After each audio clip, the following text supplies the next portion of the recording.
I present to you Calamelios Zephyros. Here you will find a number of testing facilities, as well as the observation hub of Poiton Oikos. Right then.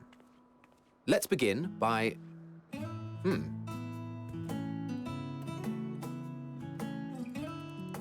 Well, well, an Arrhaeus.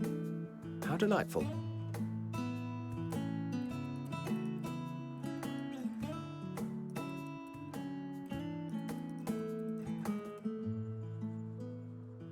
And what, pray tell, is that? Ah, that's a new species of shark. We approved the concept but a few days ago. Sharks are among the most popular sea creatures. Rare is the day when someone does not submit a new concept. At first, they were largely orthodox, consideration given to such things as size and environmental impact, and then a whimsical someone thought to bestow it with flight, another superior intelligence. And then the floodgates burst, concepts with multiple heads or arms and legs, and so on and so forth. It was getting absurd. A part of me wanted to tell them to go away and find something else to create, but in the end, I couldn't deny their passion. And here we are.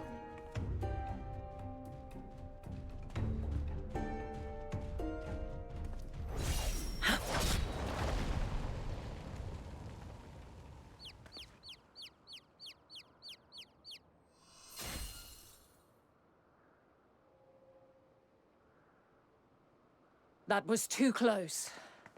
Are you unharmed? Well now, if it isn't a pair of familiar faces. Banar, that we should meet you here.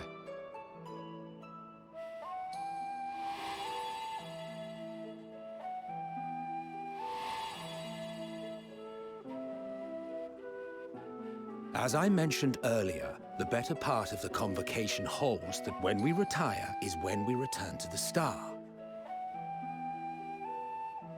Well, she is not among said majority. Even after stepping down, she carries on with her work. Vanar is her name, and she is the previous Azem.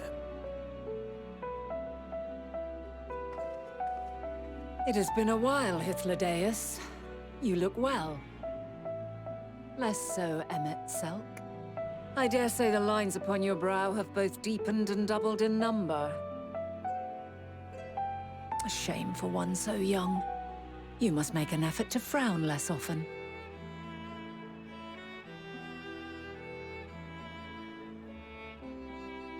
Easier said than done, thanks to your unruly successor. How is she, if I may ask? Incorrigible as ever. Rushed headlong into a volcano on the brink of eruption just the other day. I should be glad to share the tale in its entirety later, if you're so inclined. Oh, you know I am. Now then, you are?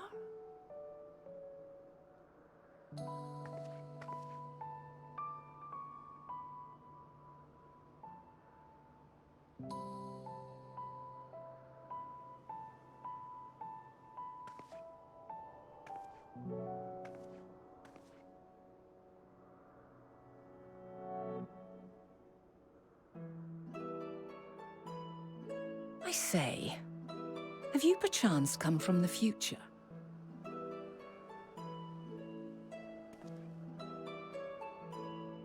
I do not believe we have ever met, yet I sense my magic upon you. Therefore, if I wove the enchantment, I could only have done so at a later point in time.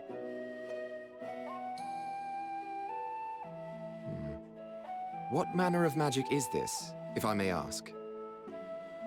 A traveler's ward, of course. It prevents the corruption of one's ether.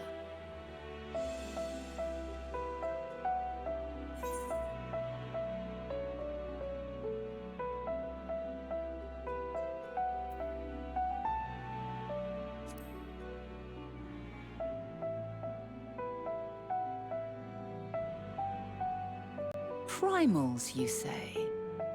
But I'm not familiar with such beings. But if they enthrall by warping the balance of ether, then yes, the magic would afford you a measure of protection. I gather from your question that you are not ignorant to its presence. Hold on. From the future? That's absurd.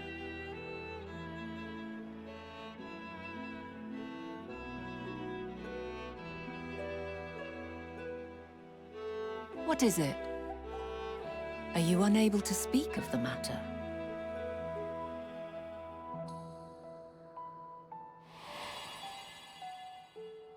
The reality to which you must return exists as a result of the final days. You cannot reshape the past to undo the tragedies of the present.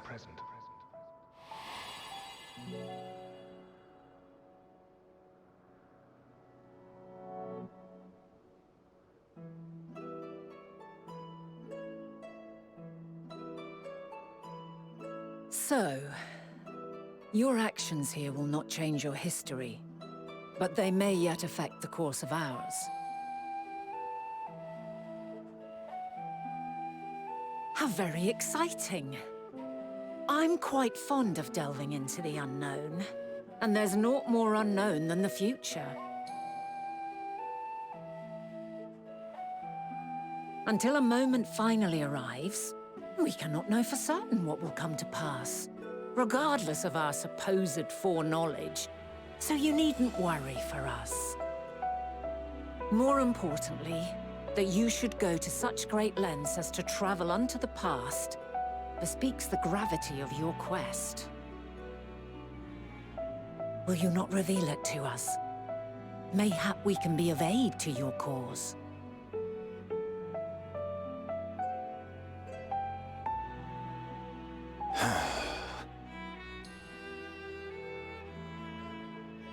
If this is true, then you've been keeping quite the secret to yourself.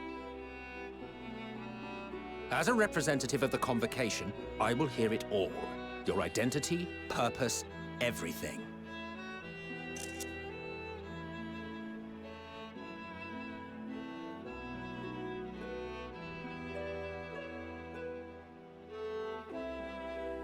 Why don't we move to a place more conducive to calm conversation?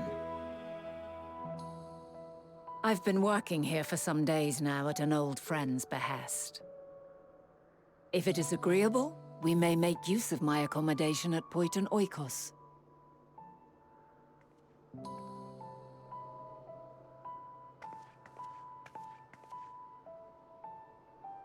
We were meant to meet. I am certain of it. Else I wouldn't have marked you so clearly, and sent you unto myself in the past. It's precisely the sort of mischief I would get up to, and quite inspired, if I do say so myself.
Ah, a wonderful aroma. I feel more relaxed already. Would that I had sweetmeats to offer, but I travel light out of habit. There's plenty of hot water though, so please have as much tea as you like. Now then, will you tell us your tale?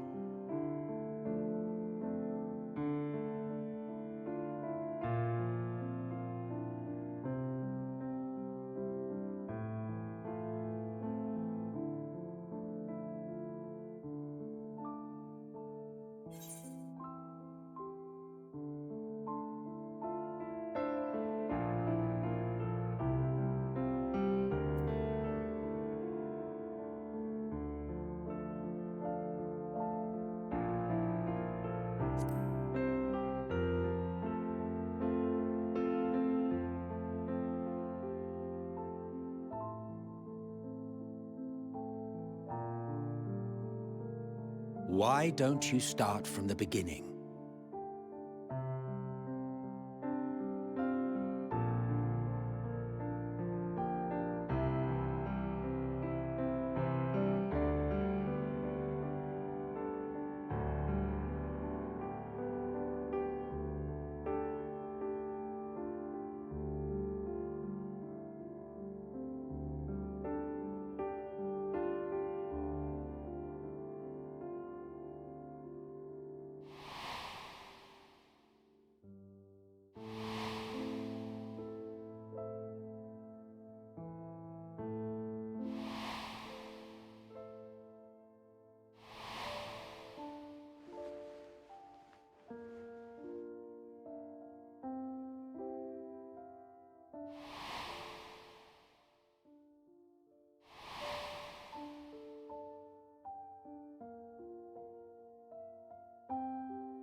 Preposterous.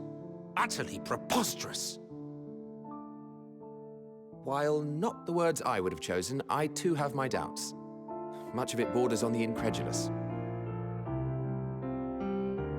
What have you, Vanar?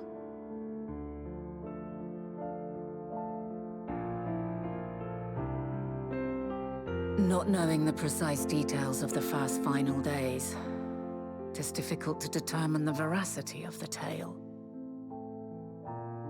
Supposing it is all true, I must ask myself why I would do what I did. Why would I feel I had no recourse but to oppose the 14 and create this Hydaelyn? Circumstances change, of course, but it would not have been an easy decision regardless. No, there must have been a reason. One compelling enough to force me to take such drastic measures. Then there is the Elpis flower, which I said would serve as a guide. That it's of import to your mission is plain, but your presence here leads me to believe that this place also holds significance. But what could it be? What are we meant to accomplish? Might it not be simply thus? In the future, whence she came, the final days could not be averted. Mankind has no choice but to flee the star. By alerting us to that eventuality, perhaps you wish to pave the way for other futures. Theoretically speaking, it is a possibility. Yet if that were my primary objective, I see no reason to guide our friend to Elpis specifically. The capital and Amarot, or even my own home would be more logical destinations.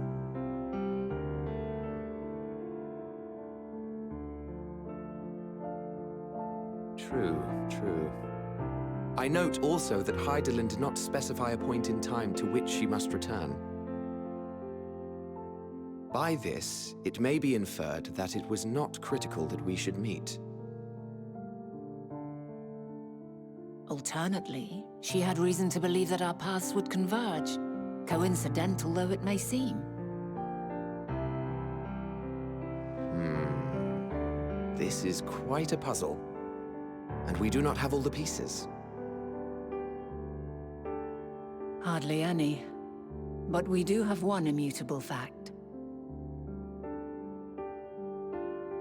If the final days are indeed as described, they will bring death to all that I hold dear. Yet despite being afforded long years of preparation, the only provisions I could make were for flight. Nay, my first and foremost endeavor would be to find a way to forestall the coming doom. Given that even the 14 failed, mayhap you deemed it impossible. Nothing is impossible. This I have always believed.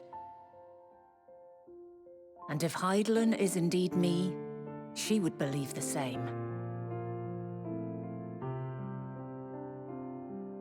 Listen to yourself. Are you seriously entertaining the notion that you are a messianic figure in some far-fetched tale?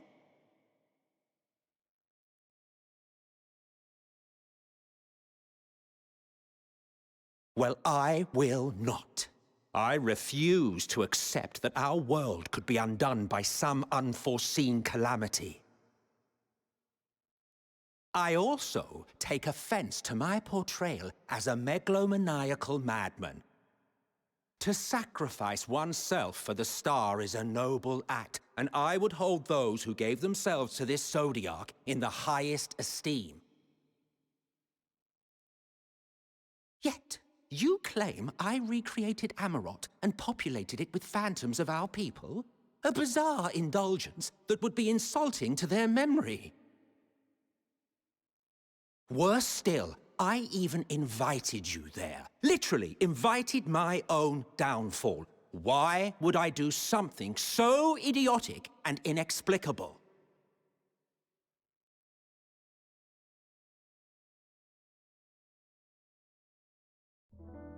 Now, I will allow that the hypothetical task of restoring our world would be daunting in the extreme.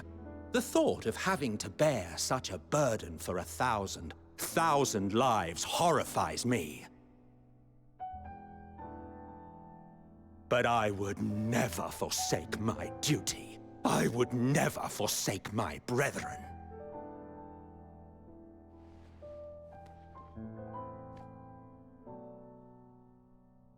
You do not know me.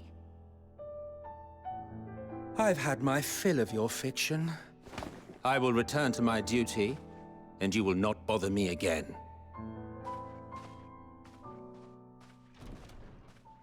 Emmett Selk! Wait!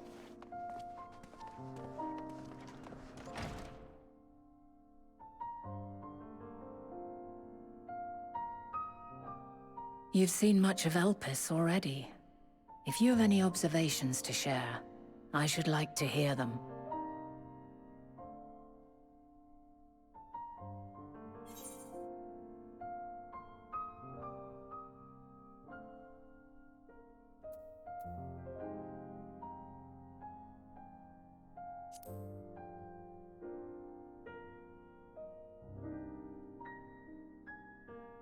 Hermes and his creation Meteon, you say? If Dynamis is the self-same energy as Akasha, as it likely seems, then those two may well be at the center of the calamity to come. This warrants further investigation.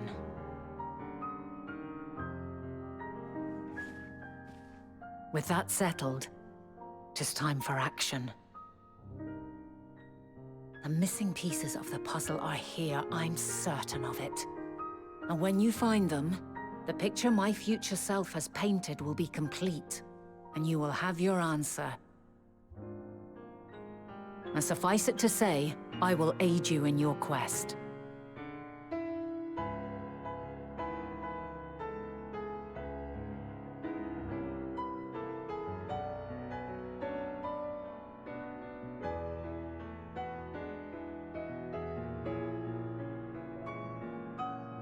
faith. If Emmet Selk is the man Azum described to me, we've not seen the last of him.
A delightful breeze and a breathtaking view.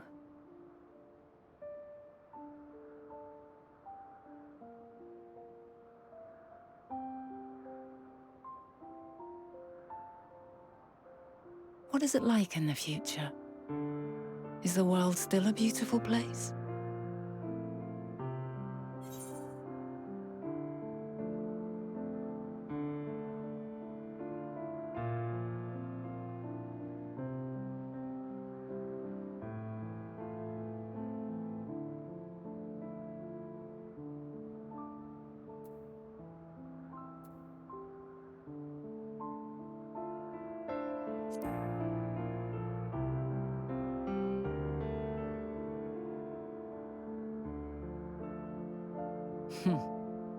Elpis is a place of exceptional beauty in this age, so it may not make for a fair comparison. While we wait, will you not tell me about your adventures? Well, not the portentous events which led you here, but the simple delights all your own. By learning about the future world, I may gain insight into future me's plans. But more than that, I have an interest simply as a fellow traveler. Short of going somewhere oneself, there's naught more stirring than hearing another's account.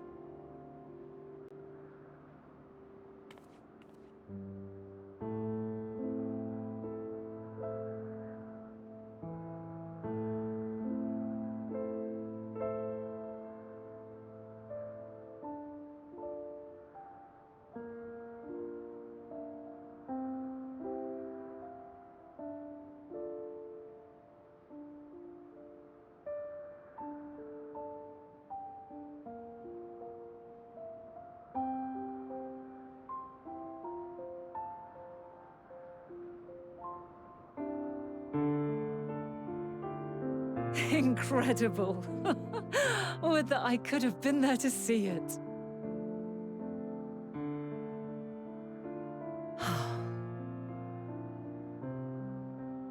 Yours is a harsh and unforgiving world. Yet in spite of this, your brethren hold fast to their virtue. To know that the light of mankind's potential still shines, even in that faraway place, it gives me heart.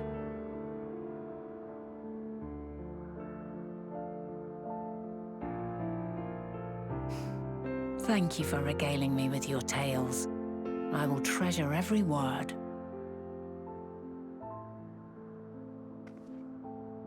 As you know, I was once a scholar. And among other things, I sought to understand the workings of the world. What exactly is ether? How formed the laws of nature? Whence sprung mankind? Riddles and mysteries beyond counting. Over the years, I have managed to find answers to some few of them. Yet rather than attain a sense of mastery, the more I understood, the more I came to hold the world and its miracles in awe.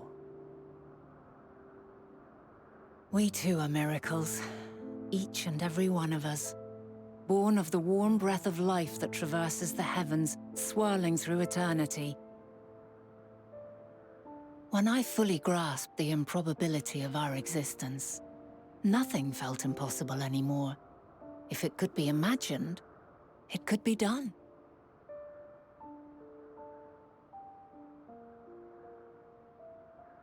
A passion swelled within me, an epiphany dispelling all preconceptions of what was natural and true, and a presence without, immense yet intimate. Fate, perhaps, holding us in its tender embrace. As reassuring as it was intimidating, how keenly aware I became of creation's fragility, built as it is upon precarious happenstance. I was overcome with an irrepressible urge to know the world more intimately, to hear its voice, feel its breath.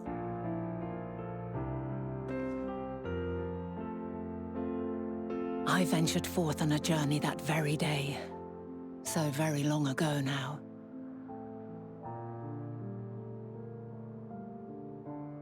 Freed from presumption and prejudice, I saw the world through a newborn's eyes. Everything fresh and new, and so beautiful. Lands that stretched on forever. Skies one could drown in. The heartbeat of nature, silent yet strong. And amidst it all a people, beacons of light and life. Laughter that warmed my heart like naught else before. They are my meaning, and my purpose, my love.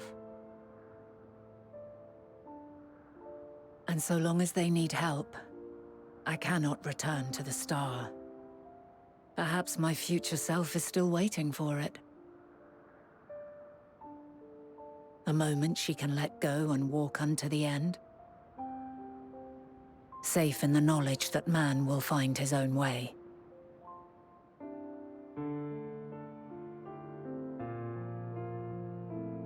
You, who are our future, tell me this, and tell me true. Has your journey been good? Has it been worthwhile?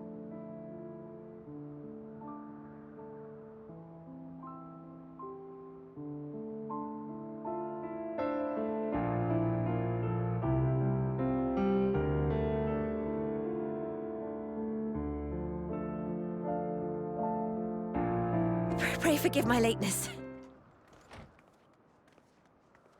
My observation subject was rather irritable, and it took a while to settle it down. No need to apologize. Your work takes precedence. Besides, we had a pleasant conversation in the meantime. You're too kind. Now then, I'm told you wished to ask me some questions.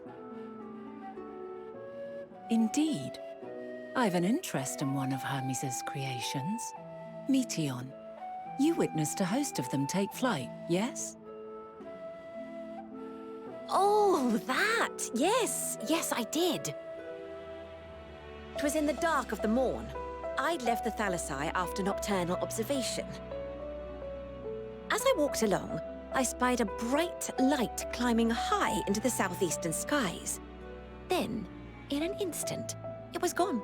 Like a shooting star, only rising rather than falling. But then another shot up, then another, and another. Intrigued, I made my way to the edge to investigate. And who should I spy on an isle to the south but Hermes and Meteon, the Metea, rather. There were lots of them, and I realized they must be the shooting stars that I'd seen. A dazzling spectacle indeed. Have you spoken with Hermes about this? Oh, yes. The sight left such an impression on me that I approached him about his mystery project the very next day. Alas, he said that he couldn't reveal anything just yet, that he needed to conduct further tests. It shouldn't be long now, though. He often returns to that isle, and I have a feeling he's nearing a breakthrough.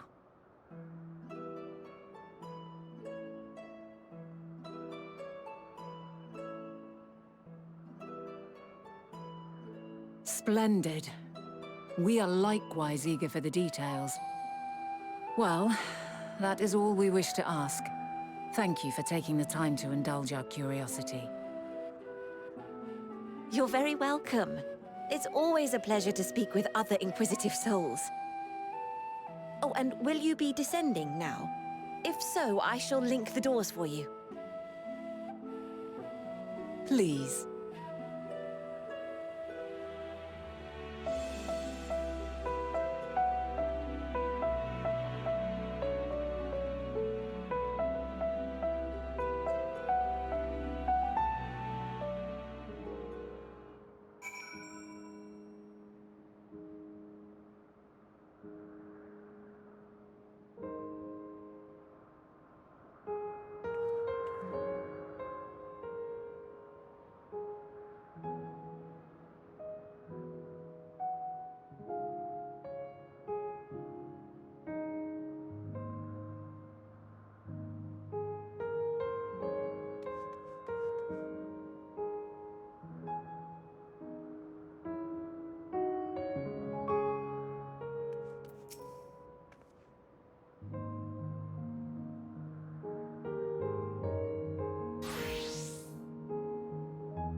Let neither side hold back.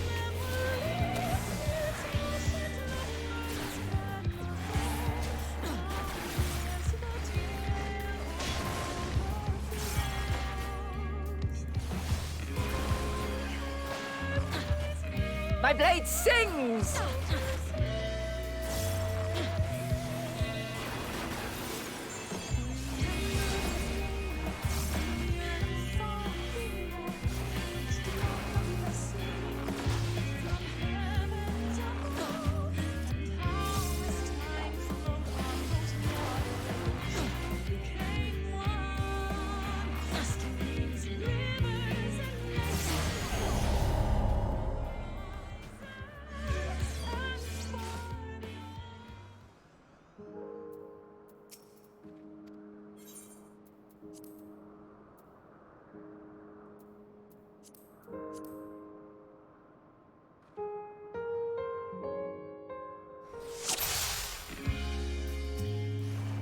Let neither side hold back.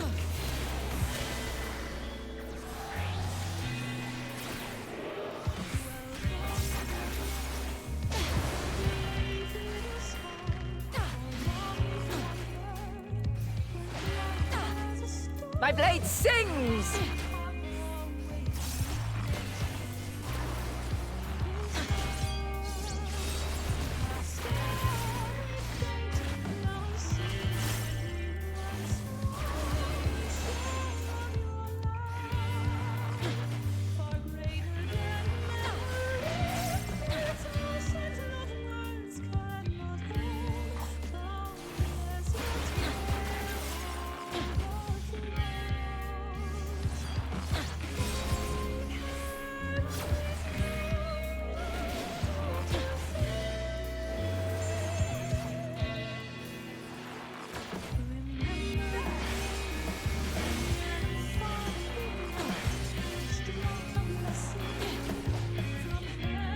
My blade sings!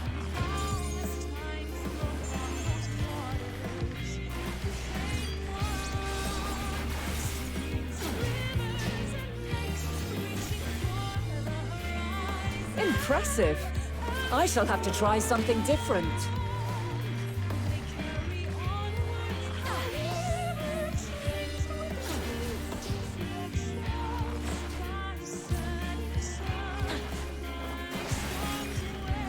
No quarter.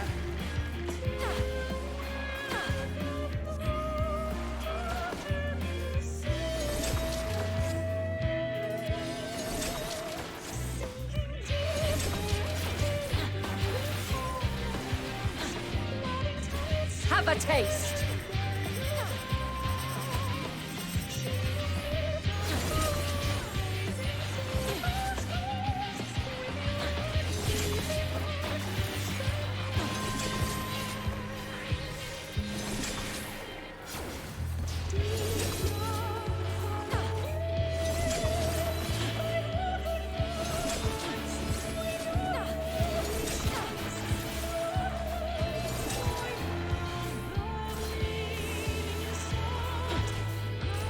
I see you won't be easily overcome, but neither will I.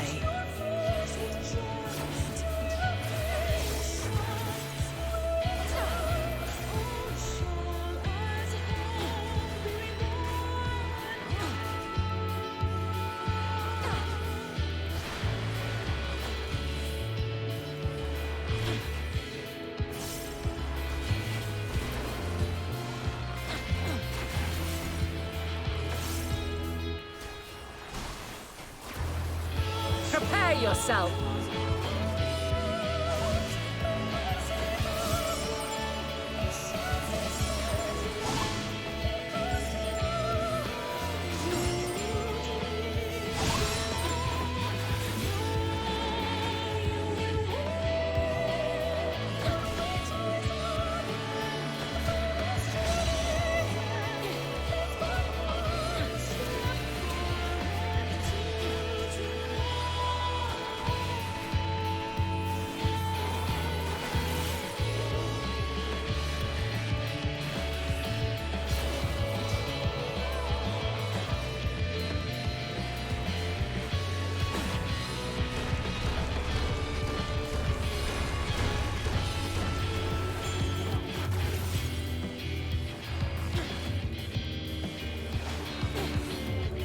Very well. Let us move to the final trial.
Break your chains, shed your burdens, and show me your strength of will!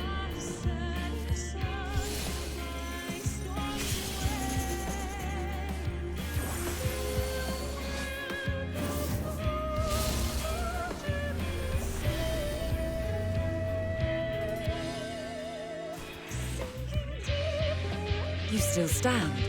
The people of your time are more resilient than I had dared hope. I have seen enough.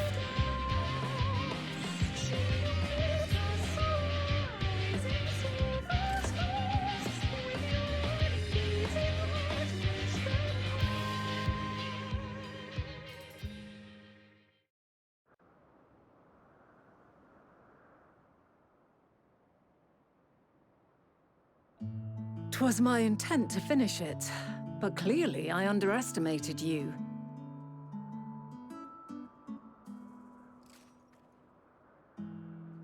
One would think I never learn. I made the same mistake with Azem when we first sparred. Despite being less than half my age, her strength was astounding. As is yours. 'Tis plain you have weathered considerable hardship. Far more even than your tales would suggest. It seems we have both learned much on our journeys.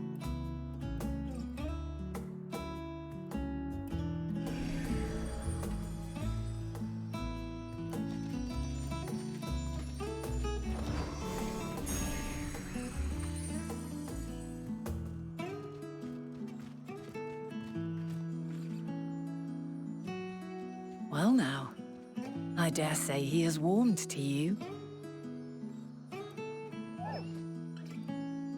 A boon to be sure. He never forgets his favorites, and is ever eager to come to their aid.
Quite a small place, lacking even the most basic equipment.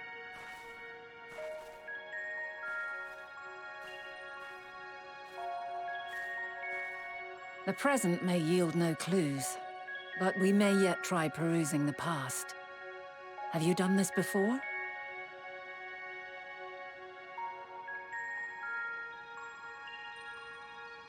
So you cannot control the power freely. Worry not. I shall assist you. Come and stand before me.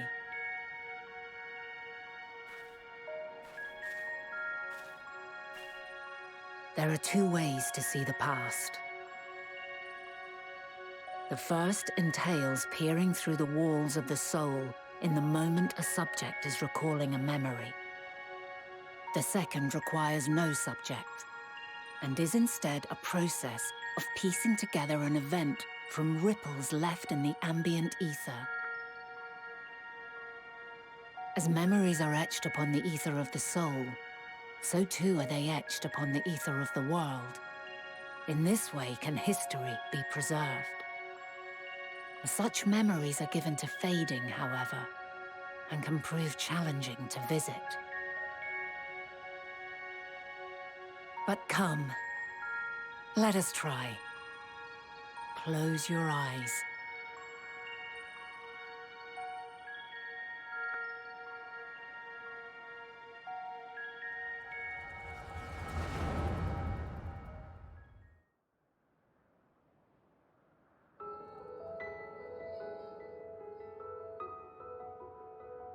All units fully functional and proceeding on course towards their respective stars.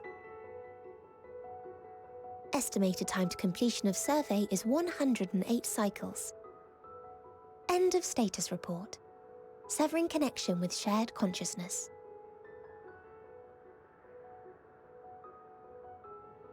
Did you hear that, Hermes? All is well.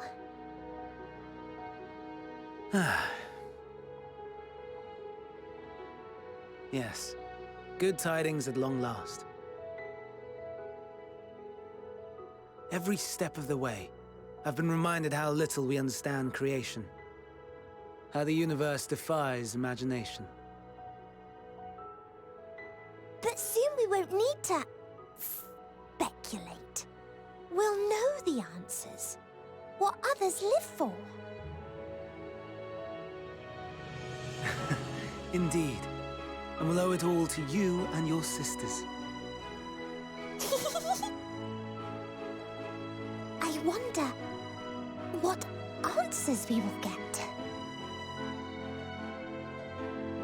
Whatever intelligent beings that exist out there are bound to be vastly different from us. Diverse in form and culture. Possessed of unique ways of thinking. Their conception of life and its purpose will be no exception. Completely and utterly unlike ours. Utterly unlike... how? I have no idea. Yet whatever answers we receive, I will not dismiss them out of hand. No, I will think earnestly on them all. And I will share them with our people, that together we may contemplate our own existence.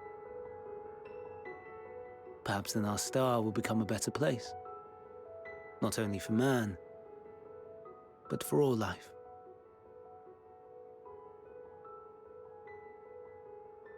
Meteon, though I gave you wings to soar the heavens, I did not teach you how to walk the earth. So loath was I to bind another living being. In the course of your long journey, you will learn from those you meet, learn to walk and run and so much more.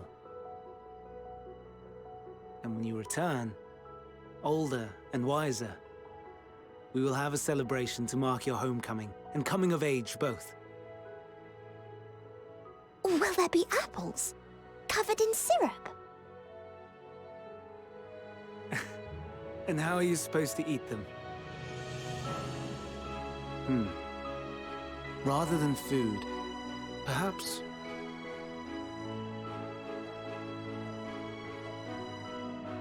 flower.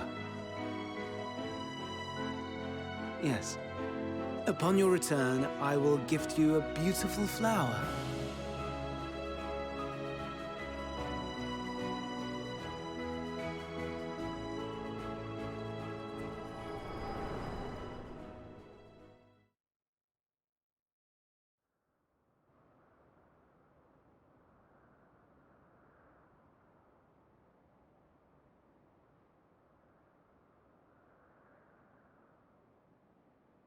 So, what is your opinion?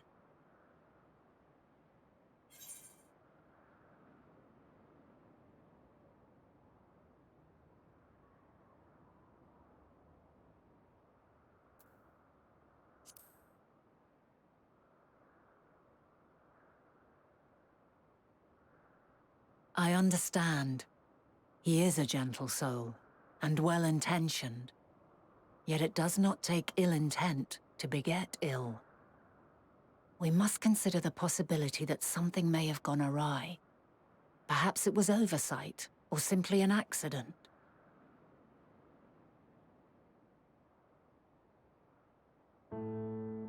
In light of this, I propose that we reveal your tale to Hermes himself.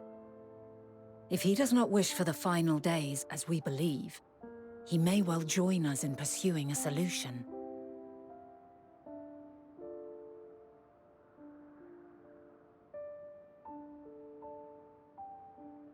Then it is settled.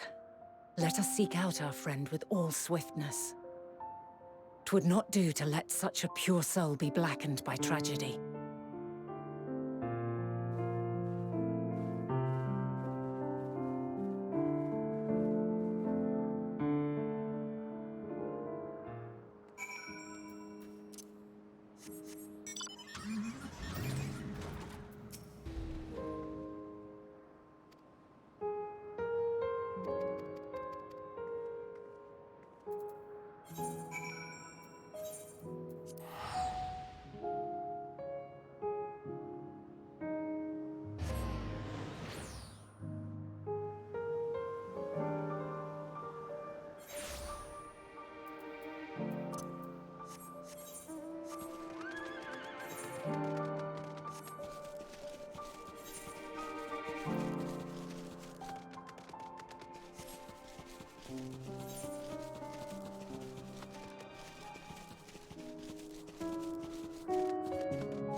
My apologies for keeping you waiting. I understand there is a matter you wish to discuss. Aye. A matter of the utmost gravity. If one can suspend disbelief. Go on then. Tell him what you told us. Who you are, and why you came.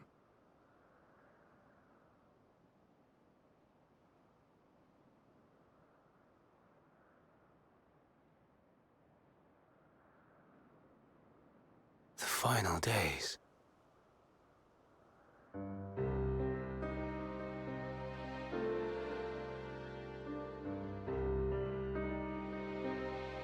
The phenomena observed during these star-encompassing calamities is likely the product of a dynamis reaction. And none is more versed in the applications of this energy than you, Hermes. I must stress that we do not believe you would desire such destruction. We come not to lodge accusations, but to beg your wisdom.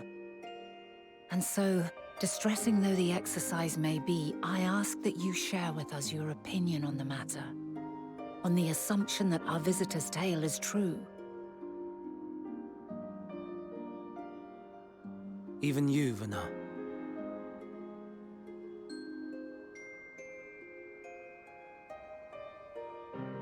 As you say, the phenomena observed in the two calamities may both be attributed to dynamis. Of note is the difference in its effect. In the first final days, it warped creation magics. In the second, it warped the people themselves. The key variable, I suspect, is the etheric density of the men of each age. As you know, ether, in essence, negates dynamis. Harboring high concentrations of ether, we ancients cannot readily manipulate dynamis, nor be manipulated by it. Therefore, rather than ourselves, the calamity affected our magics. In contrast, having been sundered, the people of the future are composed of but a fraction of our ether. Thus are they susceptible to the influence of dynamis and its transformative potential. But that would explain only the mechanism, not the cause. Though perhaps...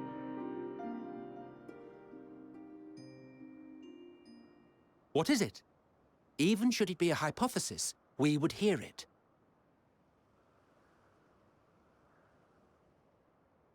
Dynamis is an energy put in motion by feelings. Feelings for which there must first exist a source. A source to which the victims must be attuned. One that harbors the selfsame negative emotions. Elsewise, it could not be the agent of such extreme change. So it wasn't the stagnation of the celestial currents. Someone, or something, is instigating the star's demise.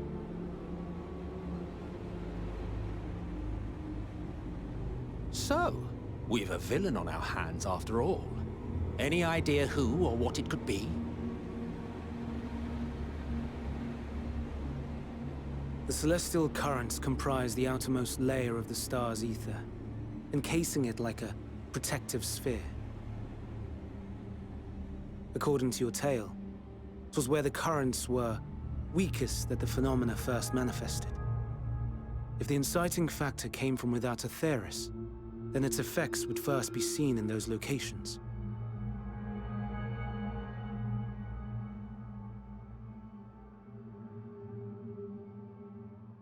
Greetings. Can you hear me?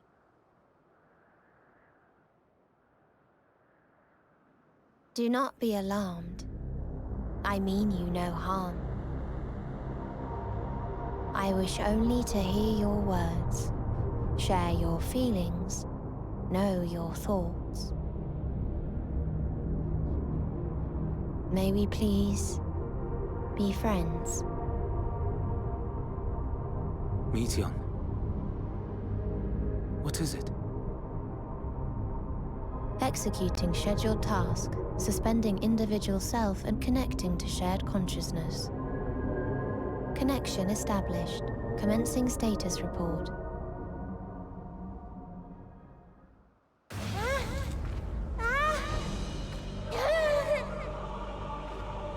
It hurts! It hurts! So hot, so cold, so sad. I don't understand. Make it stop. Please, make it stop. Steady, Meteon. Steady. So scared, so lonely. The pain, it's too much. Why? Why do we? They hurt. Hate.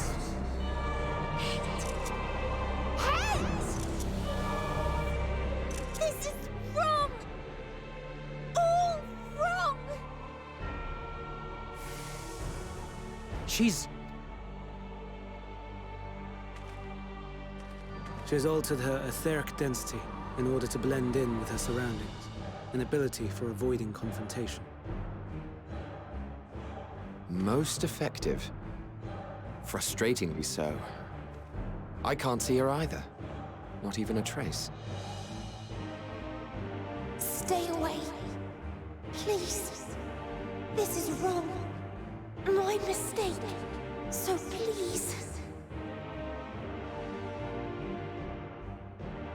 Are you all right?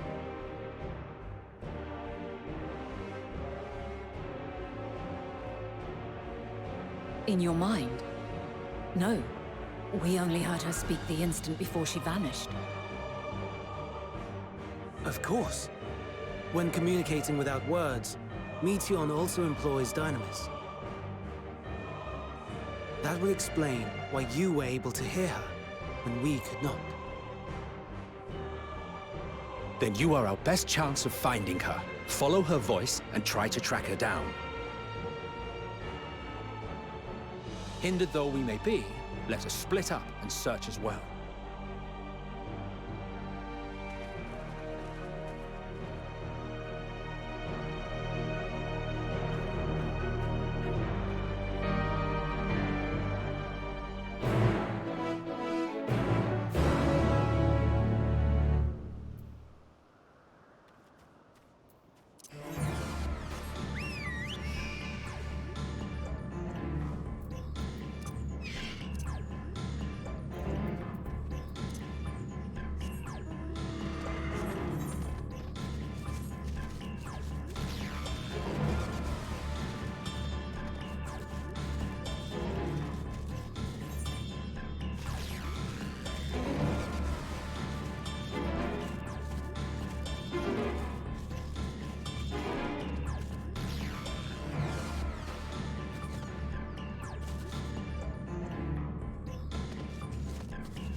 Aha! Give chase. We shall herd her into the shelter.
Please, Mission.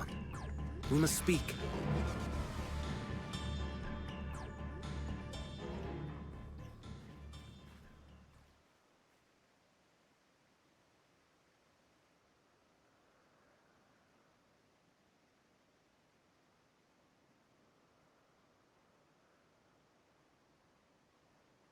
I'm sorry, Hermes. I'm so sorry.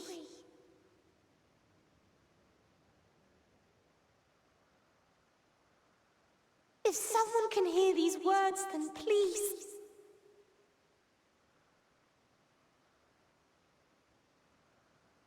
please protect them. Protect them all.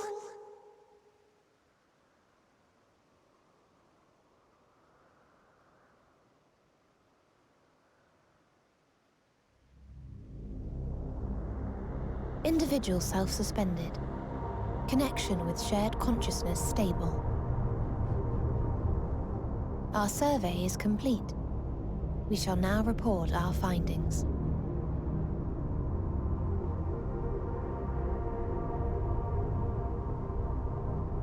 All units safely arrived at their respective destinations. Seeking answers to Hermes' question, we attempted to make contact with the intelligent denizens of each star. Results are as follows, in order of numerical code. Enna. Traces of civilization found. Structures believed to have served as domiciles. No extant life forms detected. Dio. Ruined remnants of buildings scattered across star, surface of which is encased in ice. Presence of life could not be verified. Tria. Evidence of large population centers, akin to cities recovered. No extant life forms found, only their lingering essence. Tessera. Edifices surmised to be abandoned residences found. No extant life forms detected. Deadly plague or extreme environmental degradation likely to have led to mass extinction. They are all dead. Octo. Star found in state of violent conflict. Contact successfully made with inhabitants, but deployment of weapons of mass destruction resulted in total annihilation of local population shortly thereafter. Inea. Star is a barren desert. No identifiable flora found. Bones of living beings resembling men discovered beneath sands, but determination regarding their intelligence inconclusive.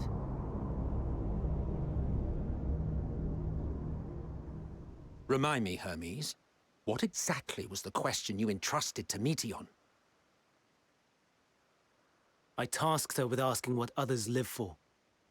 What gives their lives meaning. Did you consider what may happen if the premise of the question is flawed? To be able to answer it, one must be living and desire to continue doing so. But if Meteion finds no living beings in the course of her journey, or none who desire to live, what then? What answers would she derive from their silence?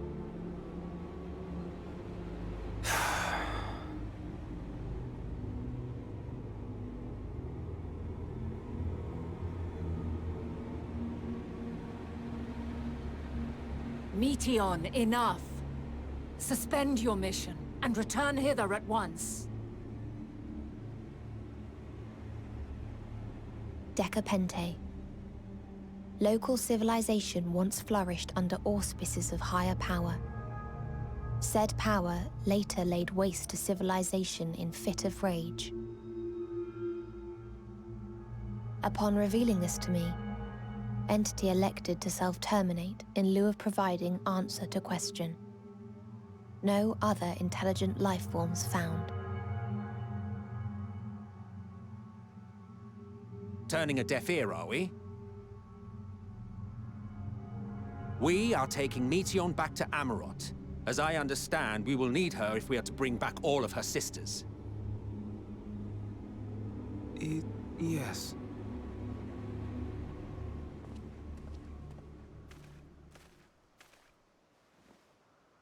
Meteion.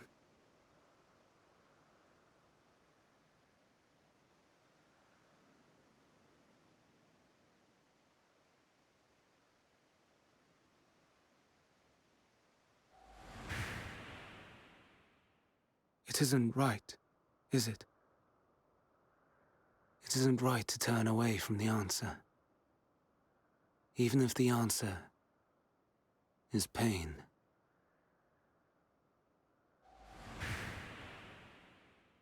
Even if we aberrations must scream ourselves hoarse to be heard.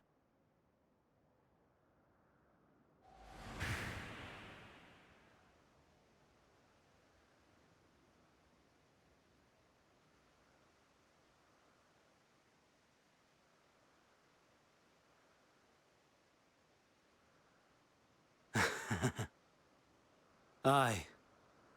Whatever answers we find, I will not dismiss them out of hand. These words I said to you, and I will hold myself to them.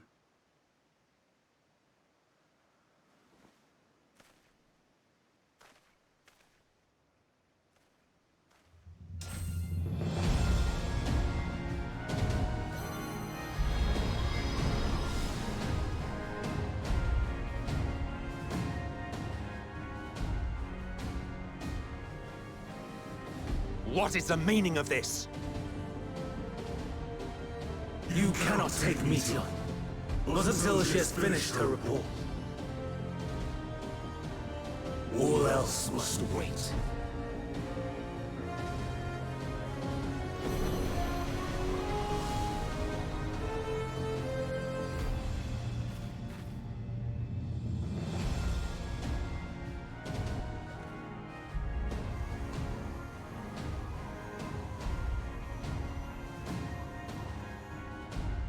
You fool!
Let's get this over with. Can scarcely contain my excitement.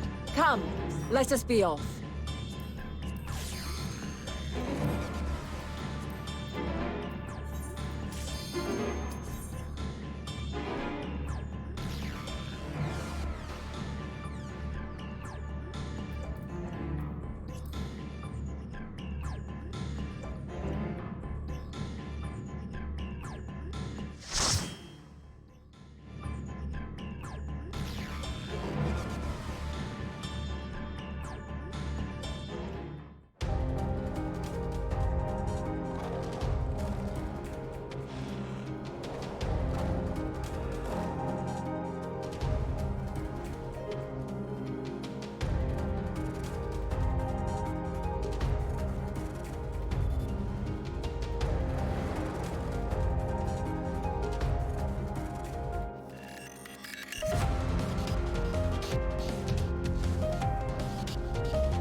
force!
I cannot let you take Meteion. Not yet!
I must hear their answers before they're expunged from existence.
So, it comes to this.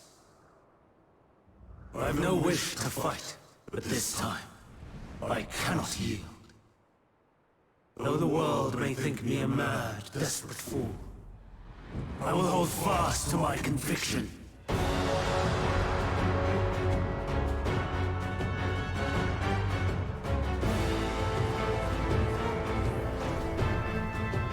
I will have the time and tranquility I require.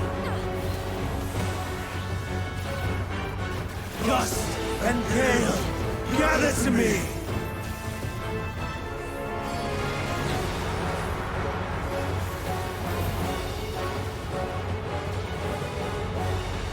Ancient brand, unleash your power!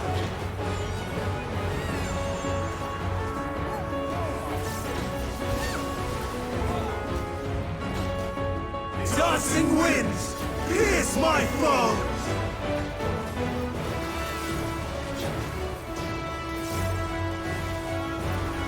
Stars on high, fall as rain!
I will have the time and tranquility I require.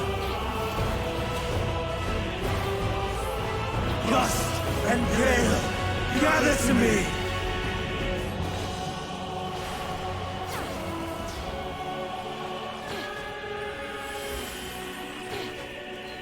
Ancient brand, unleash your power!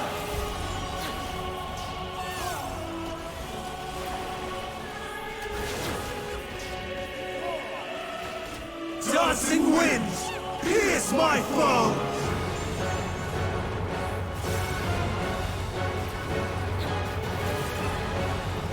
Stars on high, fall as rain!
Streams of ether! Surge as one!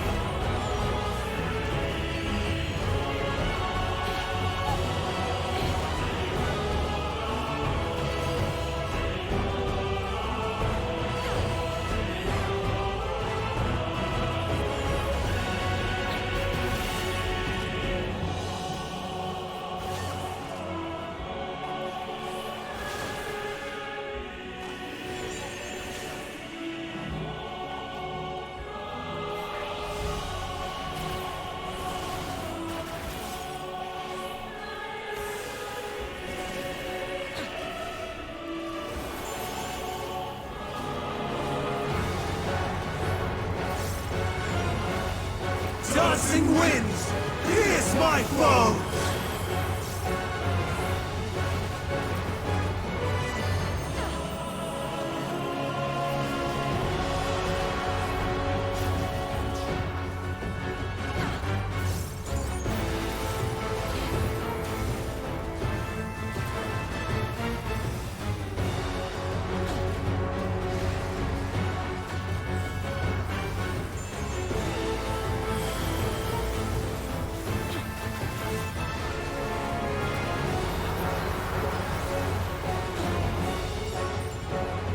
Stars on high, fall as rain!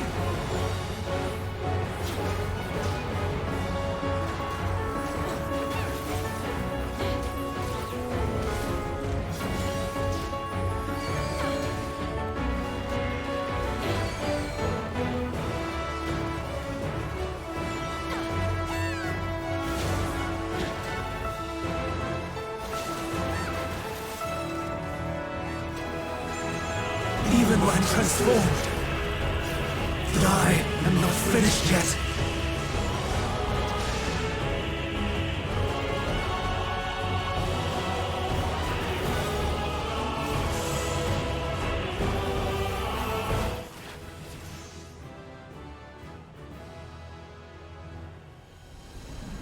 No! My power!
It's over, Hermes. In the name of the Convocation, I hereby take Meteion into custody. And setting aside the matter of your nomination, you will come with us too. We require your knowledge to assess and resolve the situation.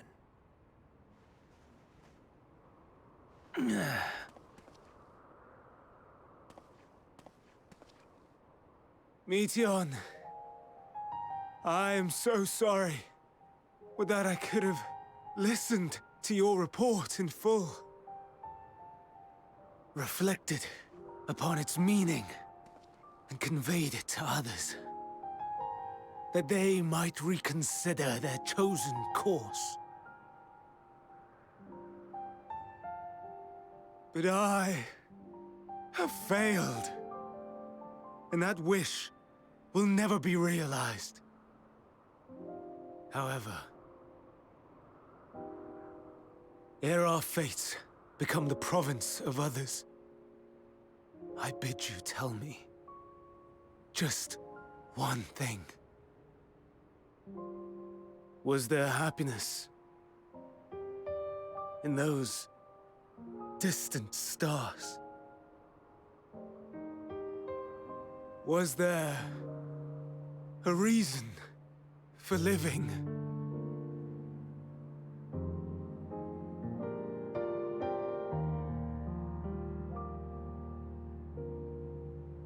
We conducted our search as per your instructions. We scoured historical records, communed with the spirits of the deceased,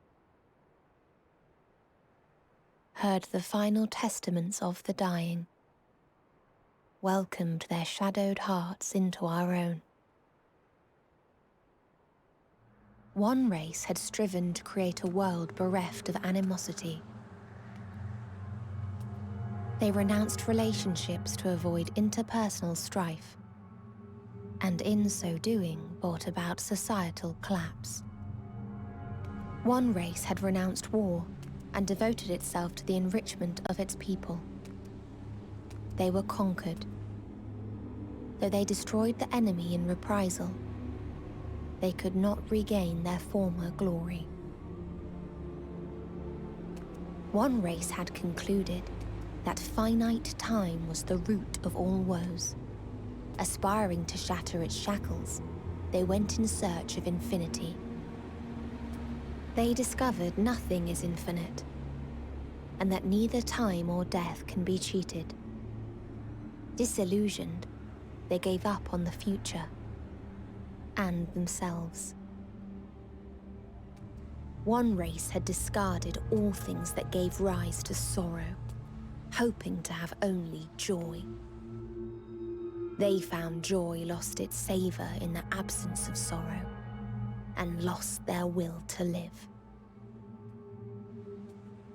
Though worlds apart, these peoples shared a belief.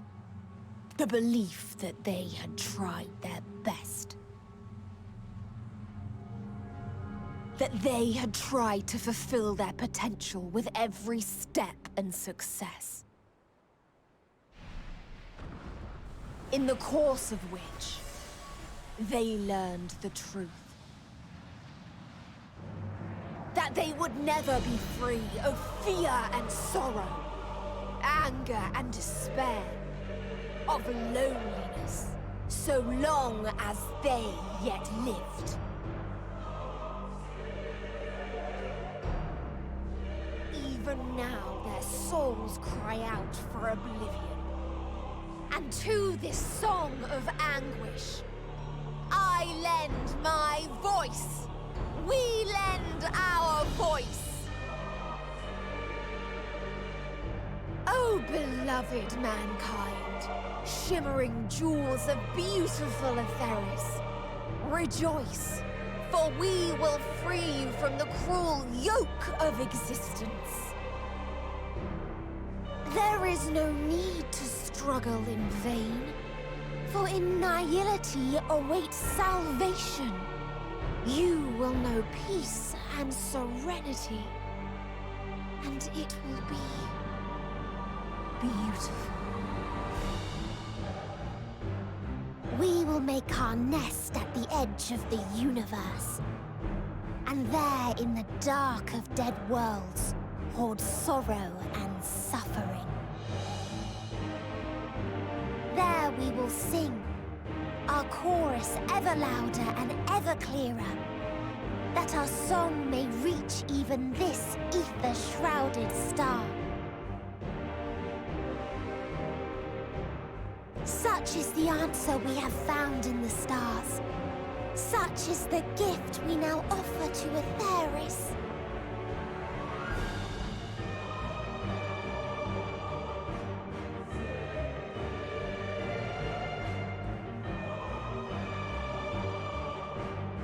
Who are you to decide our fate?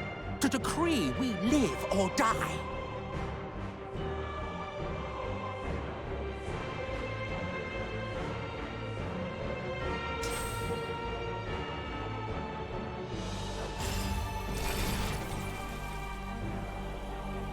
Have you lost your mind? You heard what she said. She means to destroy us all, yet you'd still take her side? In the name of the star, we have discarded those creations that we deemed flawed.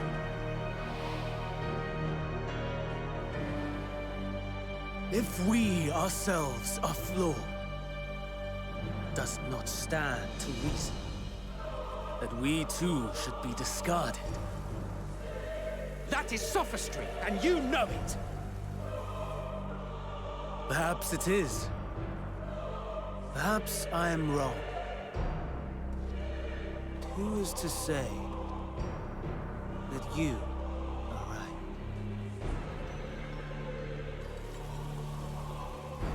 Let us settle this with a determination. In my authority as Chief Overseer of Elpis, I will make a judgment on man's fitness to exist. If he can learn to value all life and retain his will to live, even should his end be justified, he will surely find a way to revert his demise. If not, he will perish from the start. As with all determinations, provisions must be made to ensure fairness. Kairos! Awaken!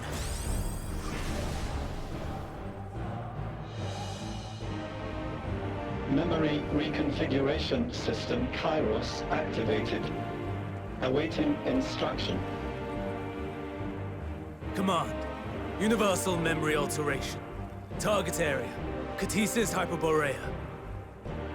Starting point. Arrival of Emmett Selk of the Convocation at Propylion. Endpoint. The present.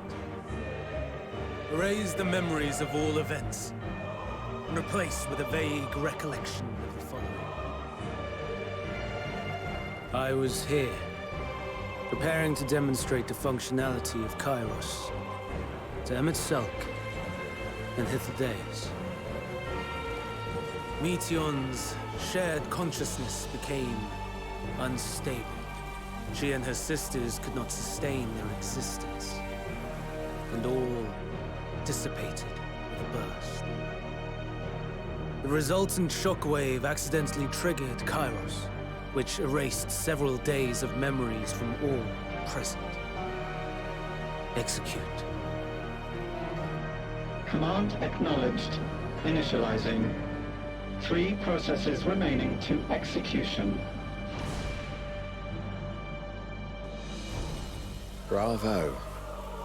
I dare say one would be hard-pressed to make it fairer. Everything that you told us, everything that has happened, the fact we've even met, it will all be gone.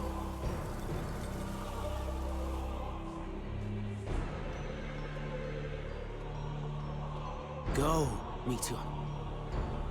To the edge of the universe, where none can reach you. Hermes, won't you come with me? If you were to shed your flesh, I should be able to carry you.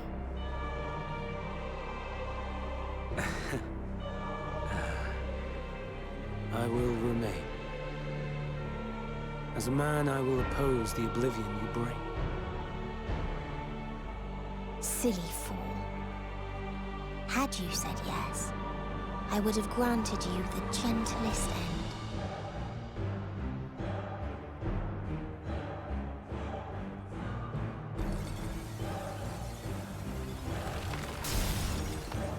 This ends here!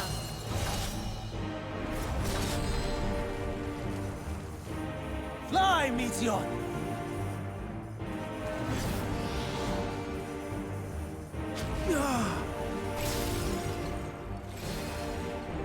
That is far enough, Hermes!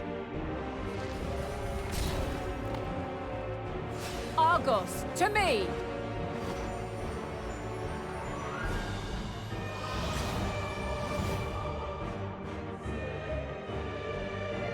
First process complete. 2 remaining to execution of memory reconfiguration. As if we needed more pressure. No matter what, you cannot forget what happened today. For it is the key to saving your future. Your world. This fight is our fight. What comes after, our problem to contend with. Not yours. No. Your own struggle awaits. And no one else can take your place. You must flee this place with your memories intact. And I will see that you do. Now then, where is it? There you are, my little confluence.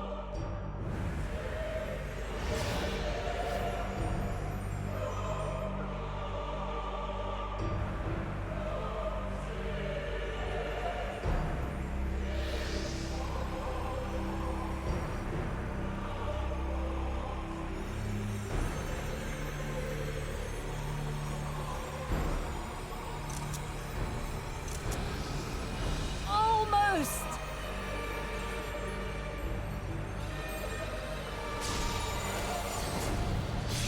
Oh! Very well, then. You may elude us this day, but not forever.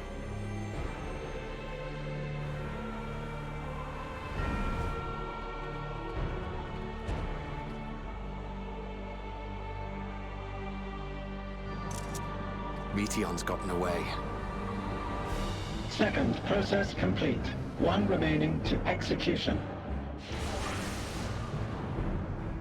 Ugh. No time for brooding. Listen well. Beyond lies a spatial confluence that connects the interior sections of this building. I will destroy the confluence and force open a way outside. When I do, you must jump through.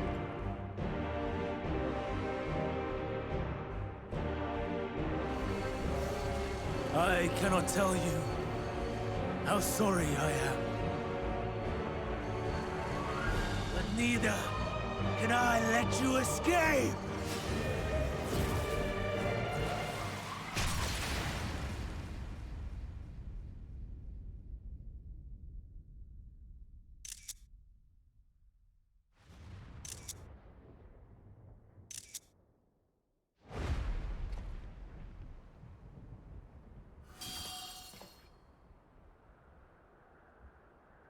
Too brave by half.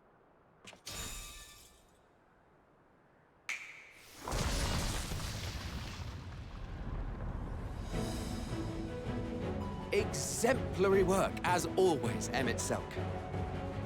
What? But how? I thought the confluence was... over... Over there? Yes. We were rather hoping we would. It was never anywhere but where it is now. The instant those two began making their way towards nothing, 'twas clear the plan was a diversion. I'm quite incapable of destroying a confluence, I must confess. A gambit brazen beyond words. Though we've grown accustomed to reckless improvision due to the antics of an incorrigible associate.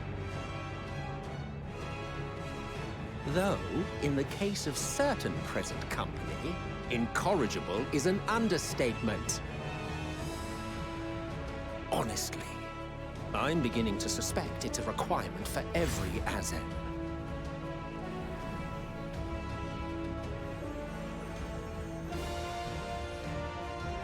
There's no time!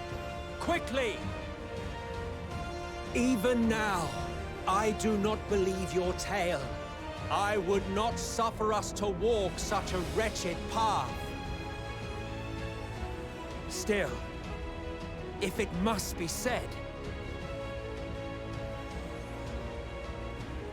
do not squander it, the legacy I leave you.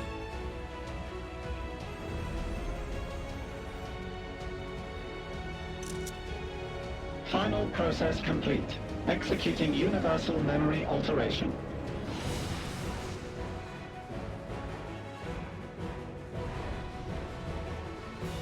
Go, Argos!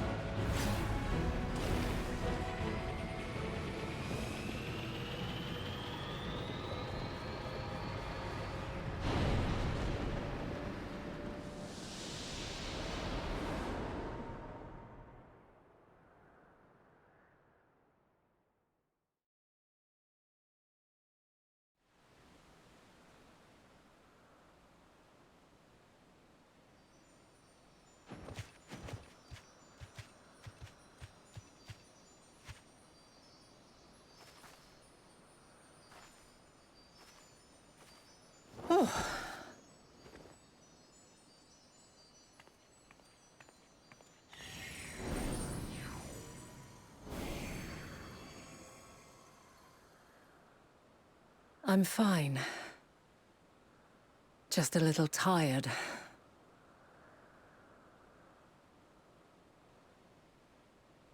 Can it be true? Are we the only ones left who see beauty in the world? In life? Are the stars above no more than husks of fallen civilizations?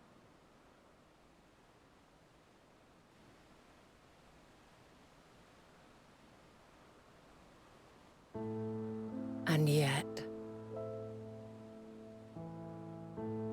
I feel her. Though she is unimaginably distant, I feel Meteion's presence.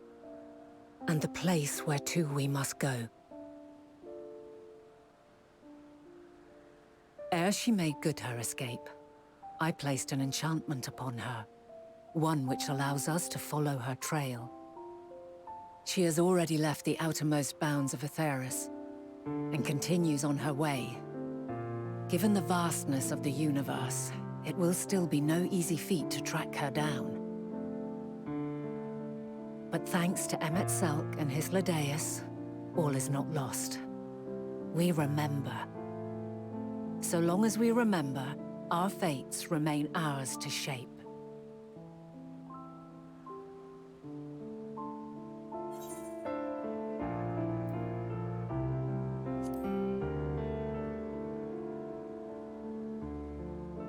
What indeed? Let us begin by ascertaining the situation at Catesis Hyperborea, where the others should still be.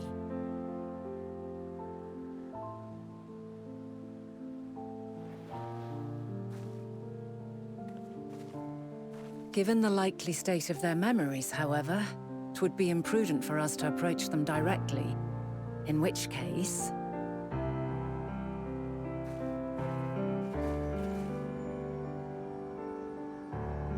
I am sorry, my friend. I've asked much of you this day. But may I trouble you one last time?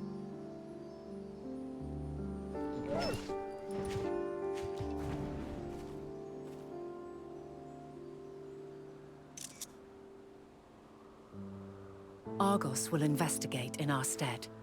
We will share in his consciousness and see and hear as if we were with him.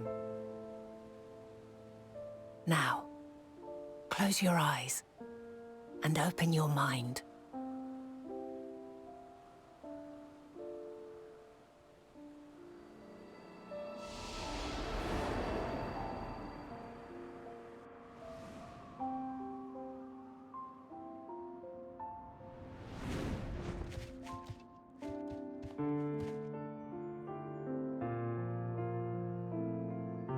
Thank goodness you are unharmed. Unharmed? There is a gaping hole in my memories.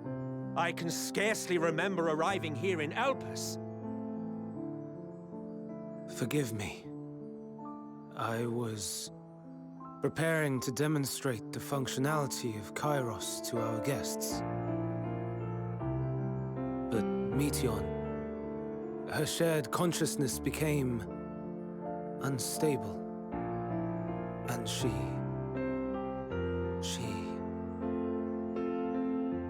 So, that's what prompted the state of alert.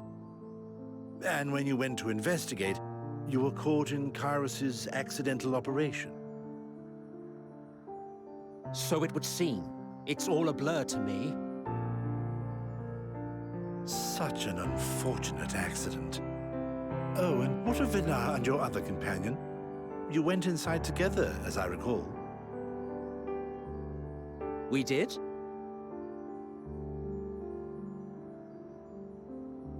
If Vinar was with us, I have no recollection of it. But that there is her familiar, is it not?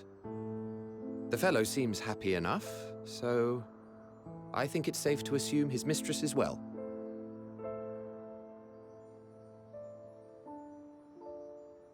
I haven't the slightest notion who this other companion might be, however.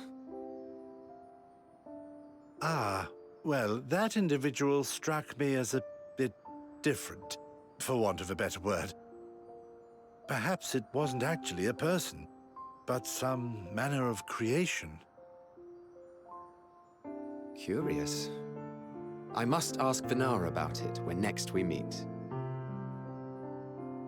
Yes, yes, you do that. Now, if we may tend to Hermes, whatever this Meteon did, it seems he bore the brunt of it. Once you are fit to travel, you will return with us to Amarot. We need to make certain there are no other ill effects. Also, I am here on business of the 14. We've already had the conversation, like as not, but since your toy wiped my memory, we'll have to have it again. Yes, of course. As you see fit. This Kairos, it manipulates memories through the emission of etheric waves, correct? There is a theory which holds that memories scoured by blasts of ether are restored when the soul is cleansed in the underworld. If true, then perhaps when our time comes to return to the star, we shall remember these few days we have lost. I doubt aught of interest occurred. Look forward to the revelation if you like, but I should prefer to reminisce on more meaningful moments.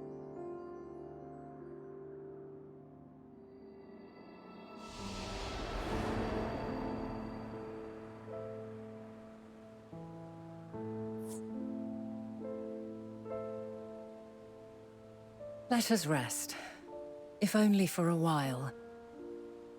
After all, you and I... Oh, we still have a long, long way to go.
So, it is within. The portal that brought you hither, and will take you home.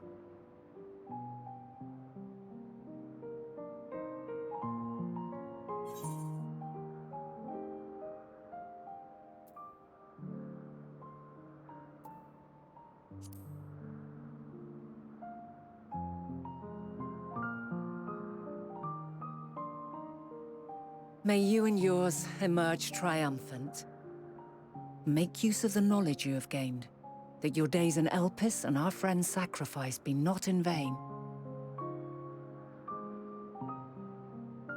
With Meteion free to pursue her designs, 'tis only a matter of time until the final days are upon us. We must be ready. From fortifying our defenses to securing our escape, there is much to be done. In spite of this, we cannot allow the report that set this calamity in motion to become common knowledge. Were the masses to learn the fates of the other stars, I fear the situation would spiral out of our control. I must carefully consider who can be trusted and bring them into the fold.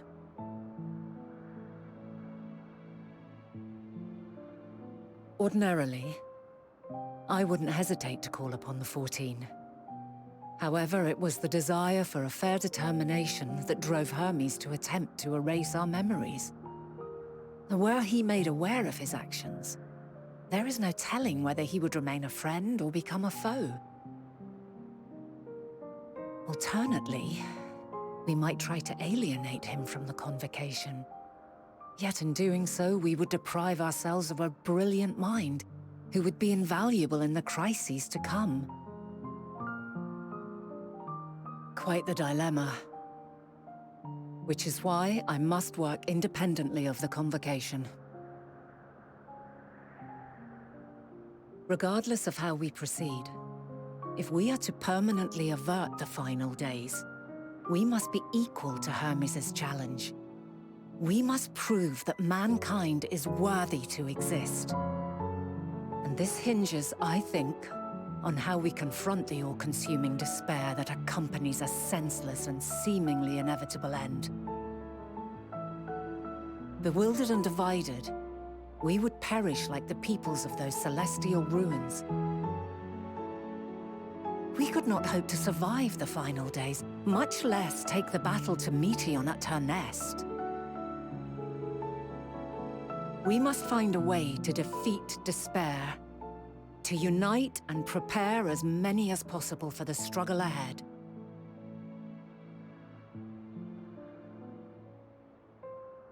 Heavy will weigh the burden of guiding this legion of souls. Yet I have faith in mankind's potential.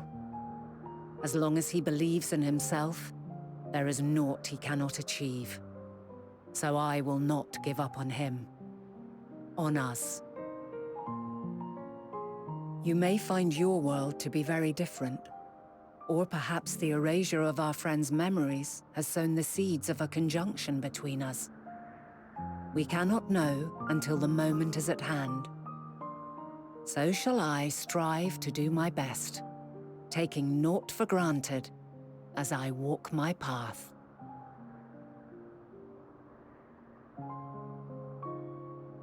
And I pray you walk with me to the end. As you move forward, so too will I, as will all, resolved to fight for the morrow. And when mankind has found the strength to stand against despair, we shall silence the song of oblivion. She who sings it will learn our journey is far from over. This I promise.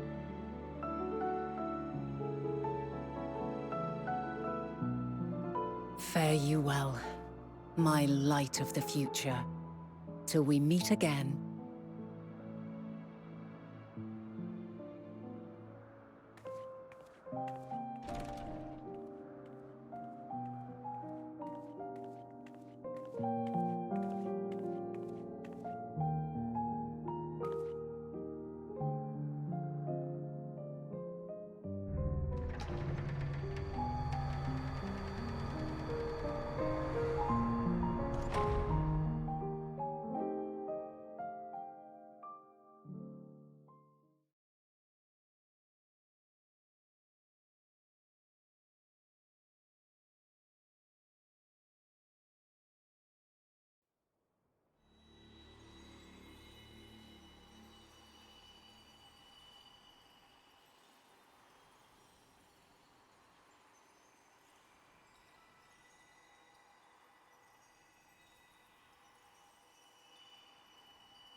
From this day forth, I shall strive to bring honor to the seat of Vandani.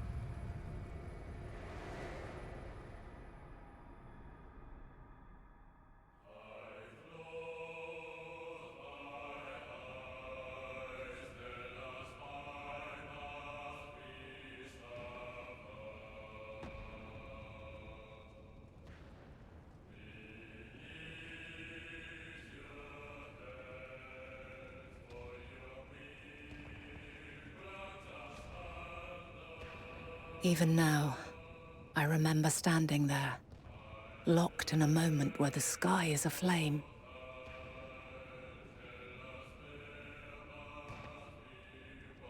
Where stars fall as tears, and screams darken the seas.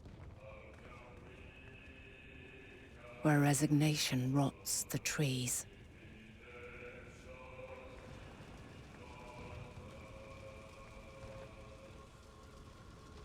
Where terror twists magics into abominations. Such is the lament of they who have gone before. The song of they who tried and failed to create a better world. The song of the end.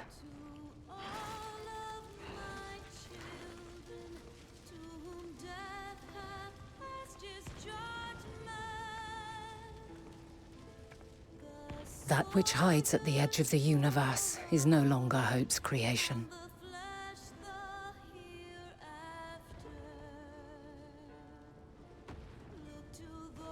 It is hopelessness incarnate.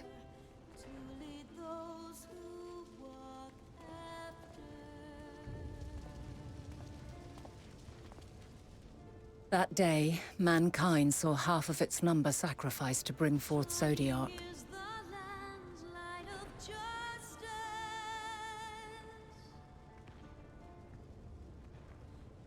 And covering the star in a shroud of ether, we forestalled the final days.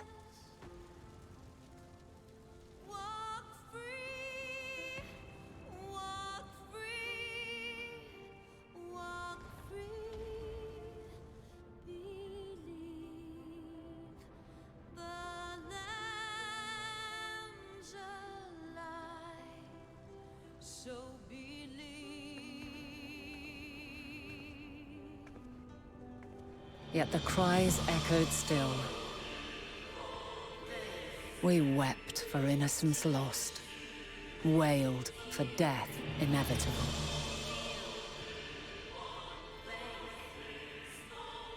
A reality too terrible to bear. And for too many who sought comfort in gilded memories of joyful days and tranquil nights.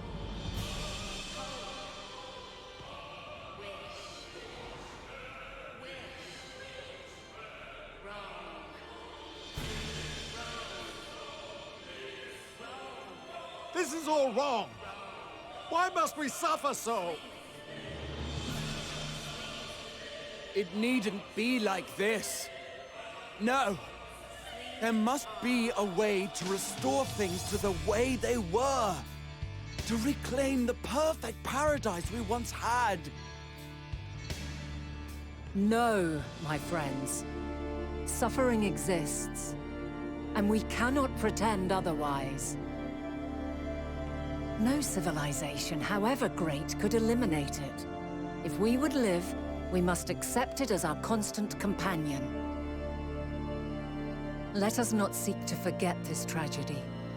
Let us carry it in our hearts, that we may grow stronger and know true happiness. We can't accept it! We won't accept it! It will be ours again! A world free of sorrow! No, it will not. For there has ever been sorrow.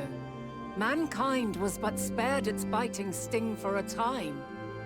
So please, open your eyes. To try and reclaim those lives we lost by sacrificing yet more isn't wisdom. It is weakness. No paradise is without its shadows. If we cannot accept this truth and learn from our pain, then our plight shall be repeated.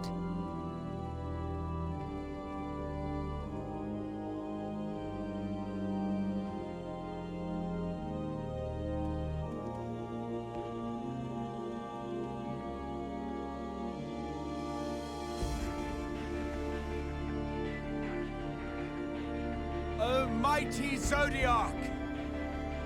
God, born of our boundless faith, we bid you, hear our prayer.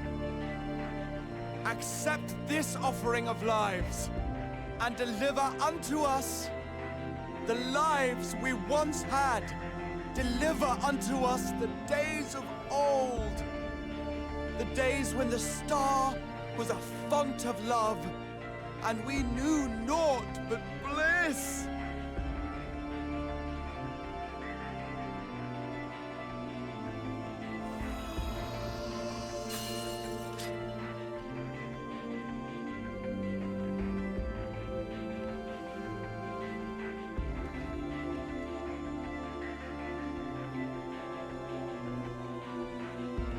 You would destroy it? Our beautiful world?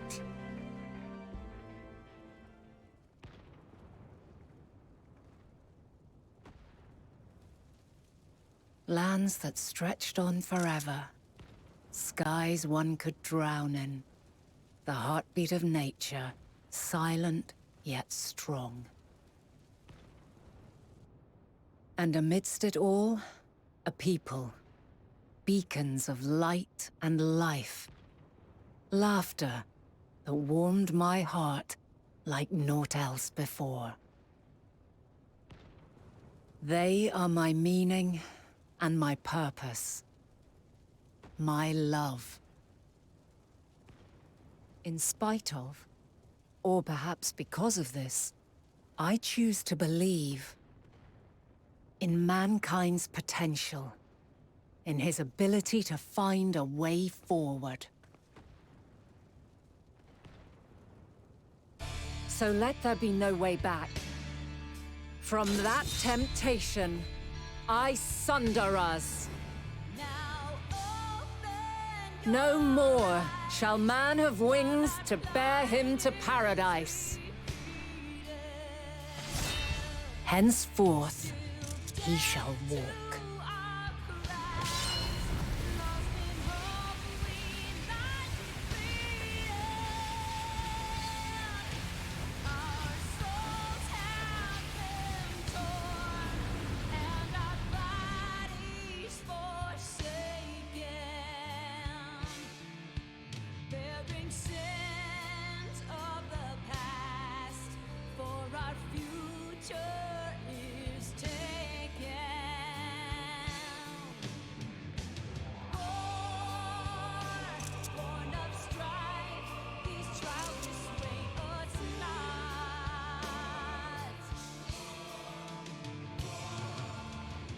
All is excruciating pain.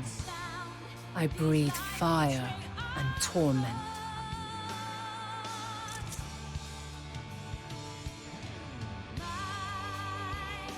I birth a world of suffering to mire and plague.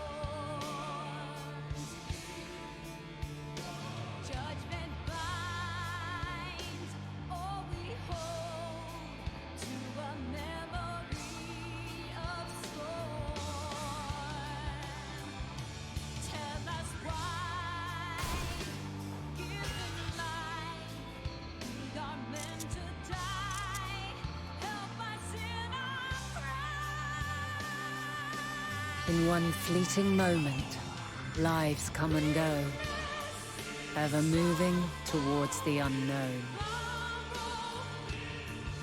And in that fleeting moment, they cry for the answer to the question.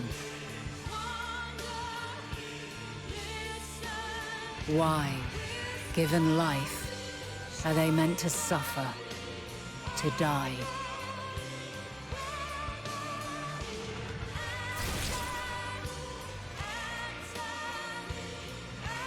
As fragmented, imperfect beings, yours is a never-ending quest.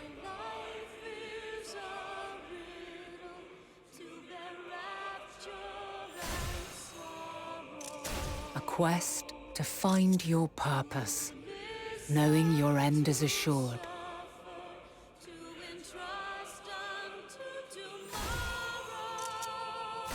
To find the strength to continue when all strength has left you. To find joy, even as darkness descends. And amidst deepest despair, light everlasting.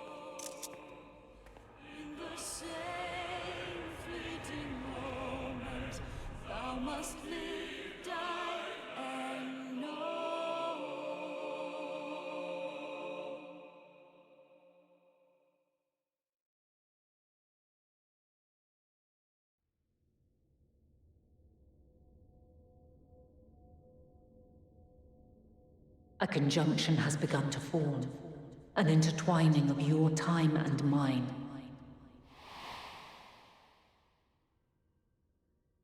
When you truly understand what is at stake, and your journey has prepared you to surmount the insurmountable, then shall I honor the promise made in another time, another age.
No.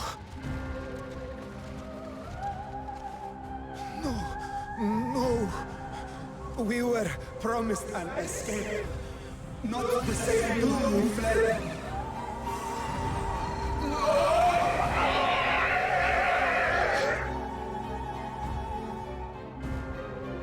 I shall not meet my final days here in this blasted waste. Calm yourselves. Your panic is our greatest enemy. Come, we must build a line of defense.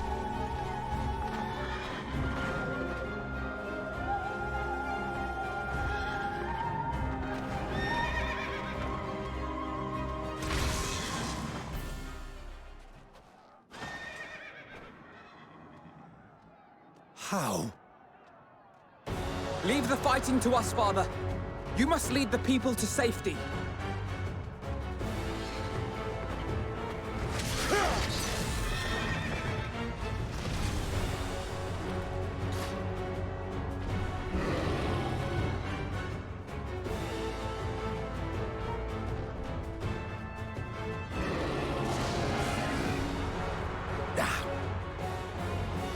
I can handle this pair. You shall tend to the refugees. Let us be about it.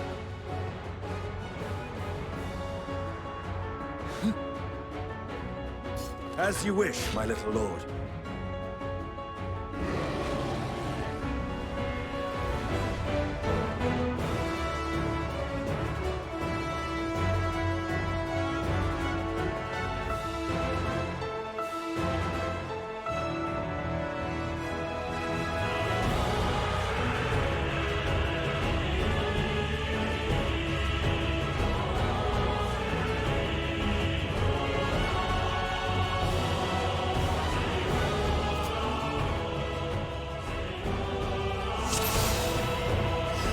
I'll command the beast's attention.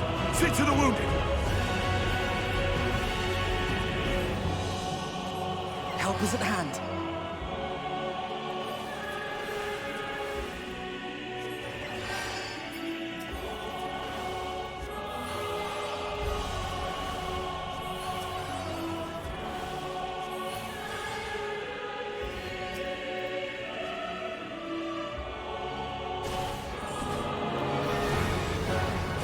Leave it to me.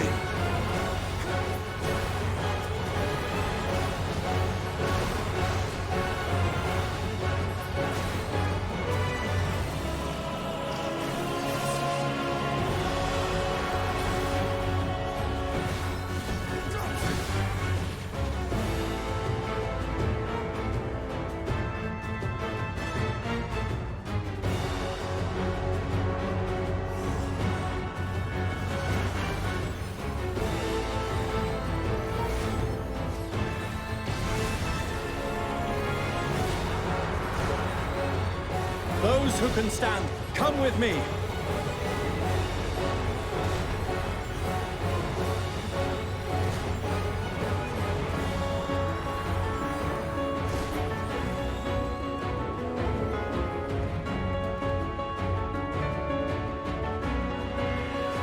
You're safe now.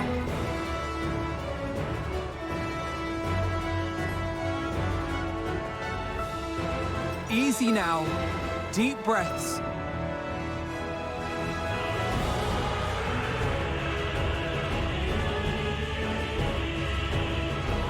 Worry not for the refugees, but for yourself.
don't want to die. Forward! Let not a single fiend escape!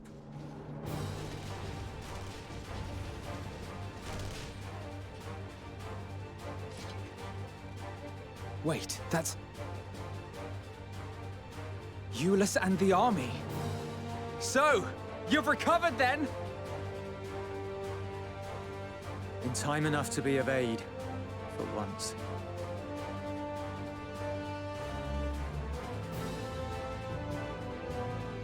We can speak of it more later. For now, we must fight! To repay your salvation in kind, or with better! For Garlemald has her pride!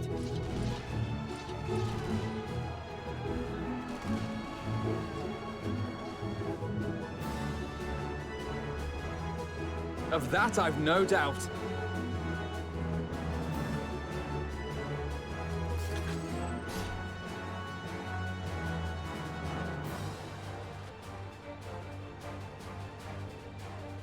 Good gods.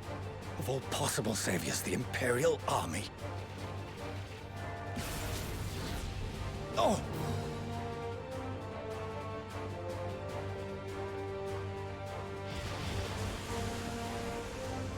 I had hoped to take all of them down at once.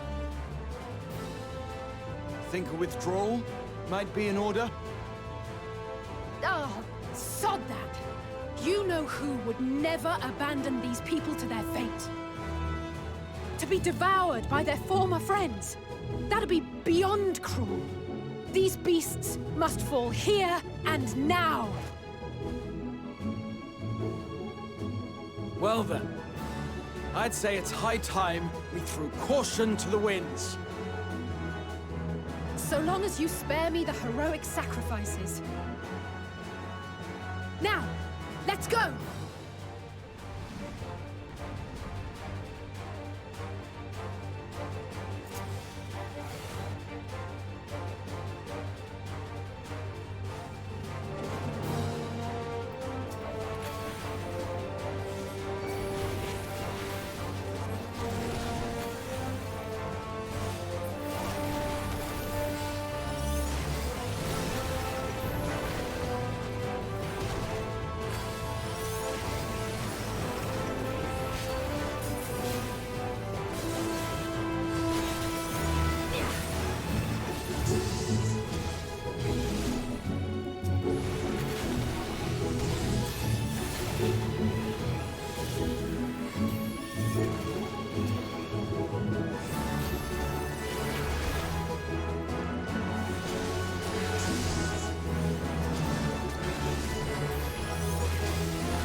Solo attacks.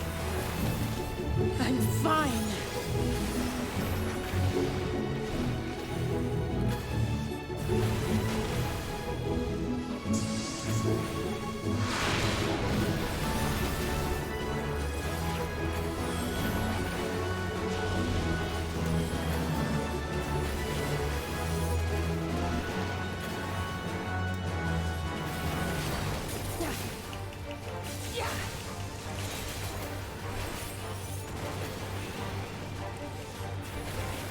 Fuck. Not today.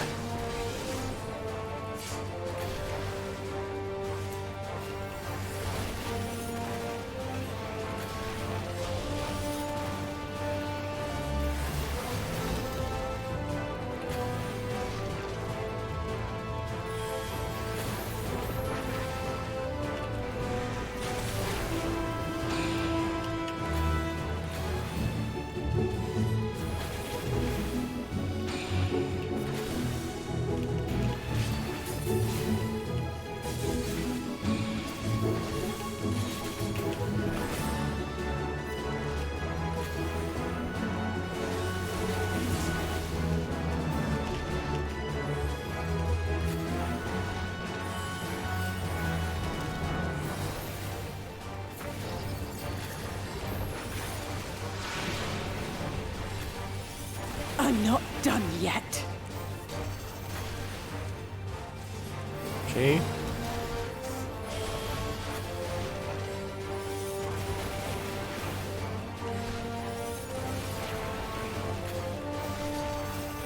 Nothing to worry about. Oh.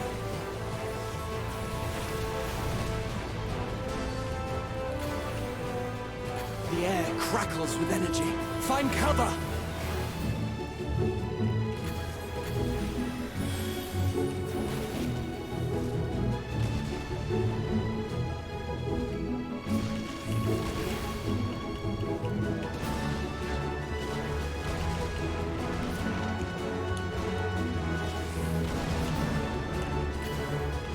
Mai devrei primi notificare că sunt live. As they say, Ah. turnabout's fair play. On guard.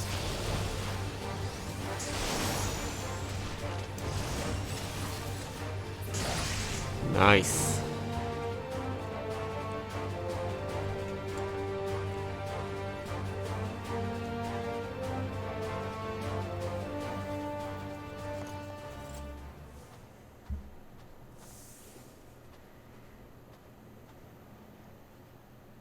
There's not the barest trace of ether. Maybe there really is no way to bring them back.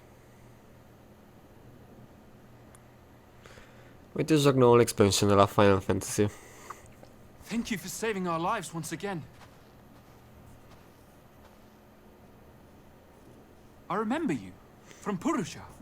You helped us there too, didn't you? Da, nu.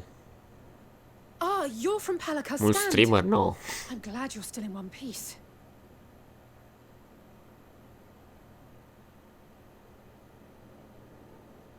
Or you will be, once I see to that injury of yours.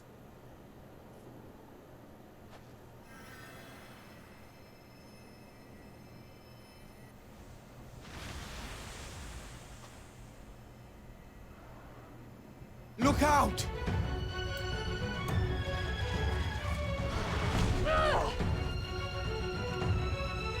Oh, vai.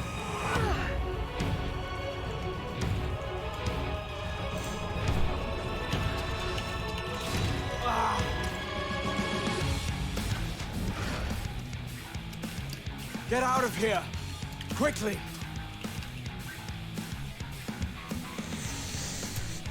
I won't lose them! Not a one! This will be a brighter future! I won't let a madman's apocalypse ruin everything we've fought to achieve! Nice.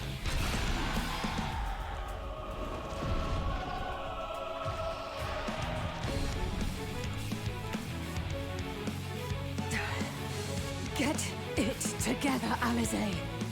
You're embarrassing yourself. And in front of Father, no less. You might never measure up to our champion.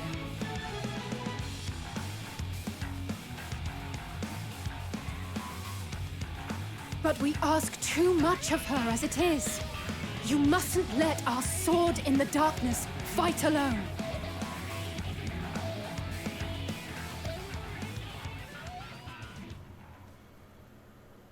Ah, nice.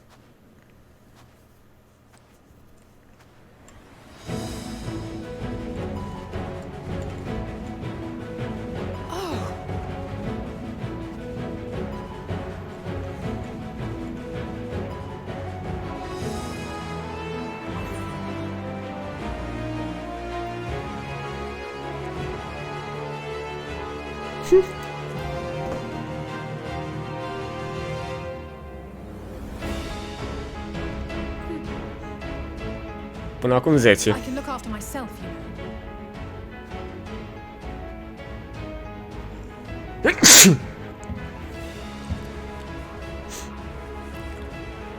Everything's in order, I trust?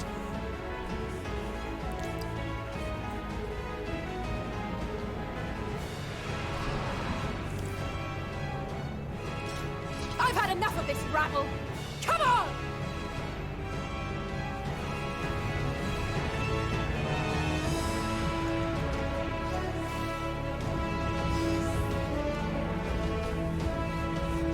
Oh, a trio for the ages. Öleceğiz there, nice.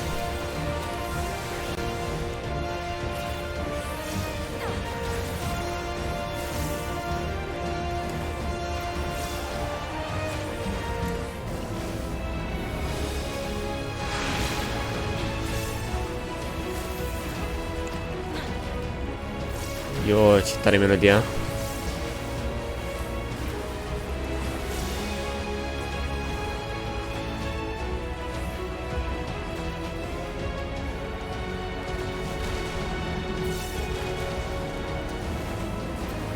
Just the beginning.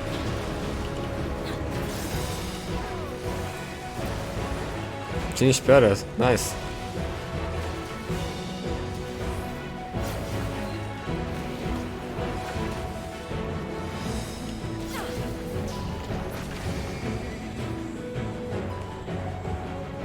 Okay.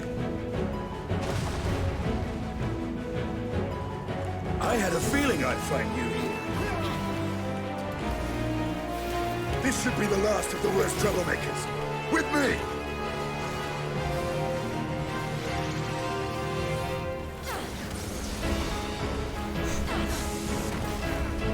Wow. Oh, nice. A venit și el.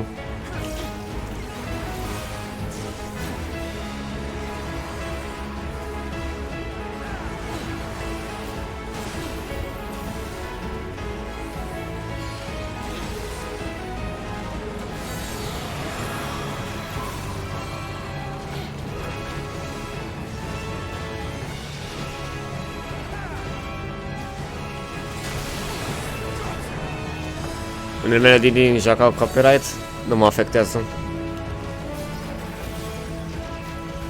On your feet.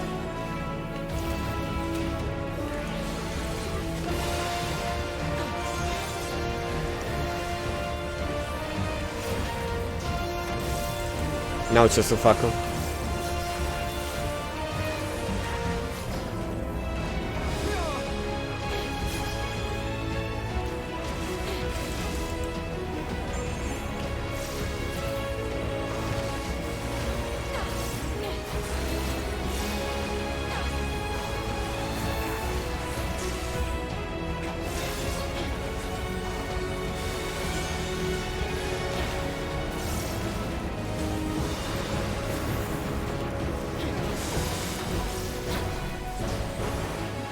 Leave the healing to me.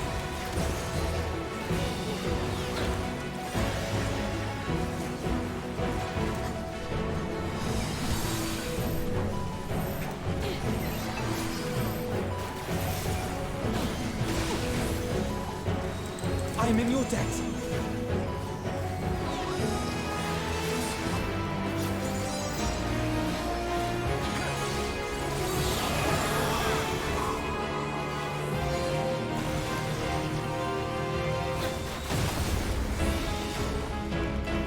Now, where were we?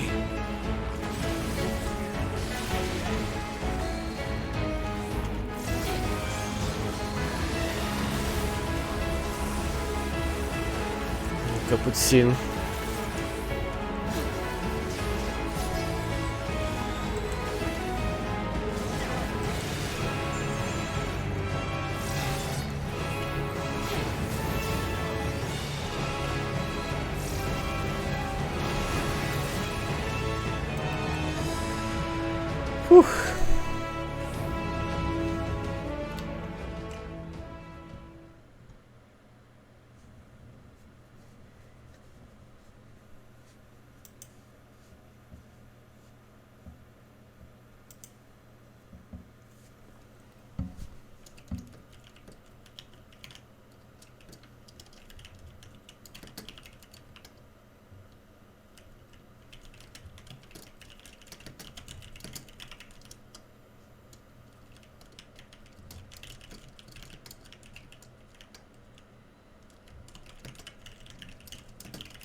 You must board without delay. The ship will depart ere long.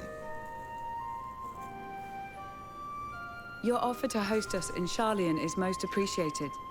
But will the final days not soon fall upon it as well?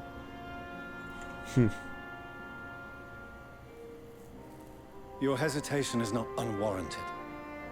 The satrap entrusted me with your lives, yet I have failed your comrades. Nor are you wrong to fear that this corruption will continue to spread. I cannot promise you complete safety, even in my homeland.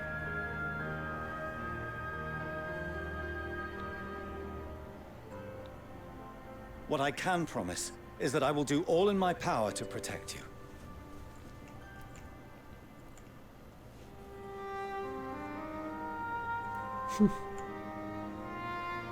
That power is not inconsiderable. Even now, my countrymen are preparing the vessel that will deliver us to a sanctuary on the moon. Join us on our journey there, and beyond, to new horizons. Come to old Sharlayan. Please.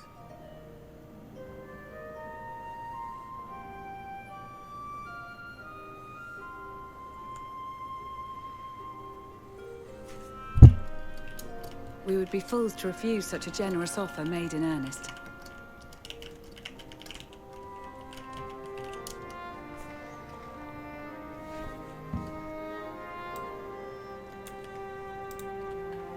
It seems they've a new destination. The people of Radzat-Han have known too much suffering.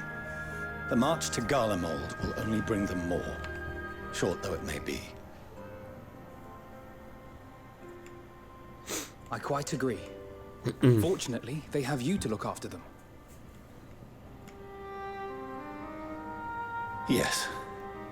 Well.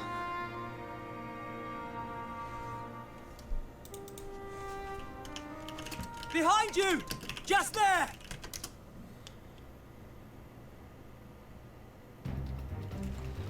Oh, what the fuck?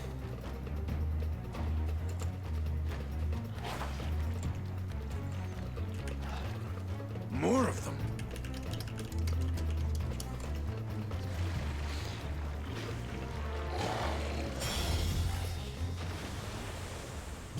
What the fuck?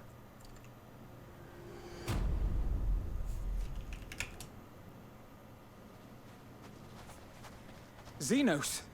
Here!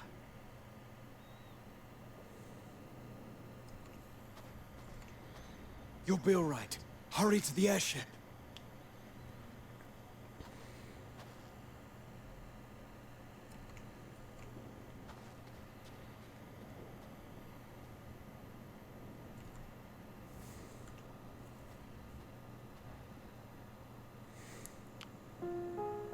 Why have you come? A heretofore unseen beast. 'Twas ripe for the slaying.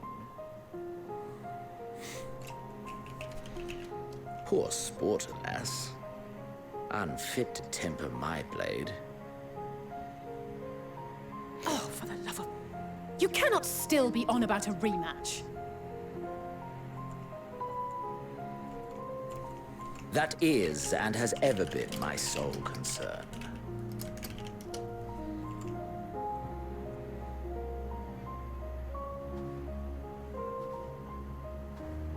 You, on the other hand, are fixated on a different quarry.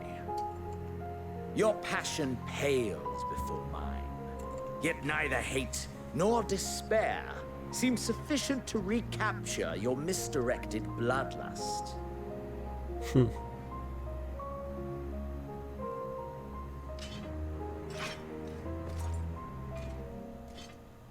So, I hone my blade, and I wait.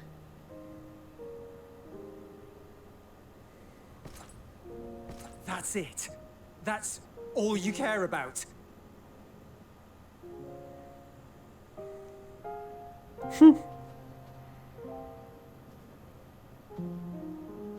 Garlemald is in ruins. Our homeland, the nation you rule, is as good as gone. along with so many of its people. Not just soldiers like us, not only those who fought and killed for power and duty. Innocent civilians.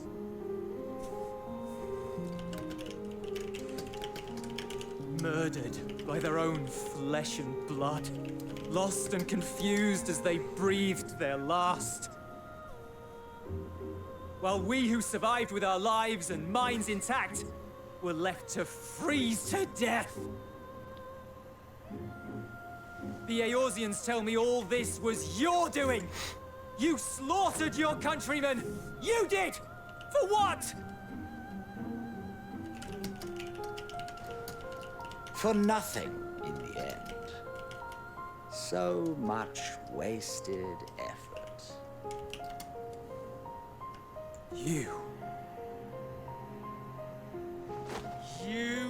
bastard! For your own sake, Eulus, you must control your anger. Huh. It will serve no one should it consume you and see you transformed.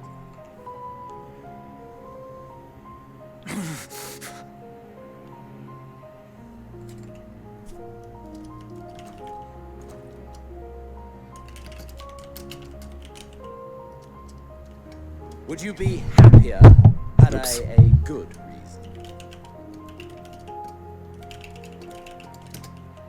What?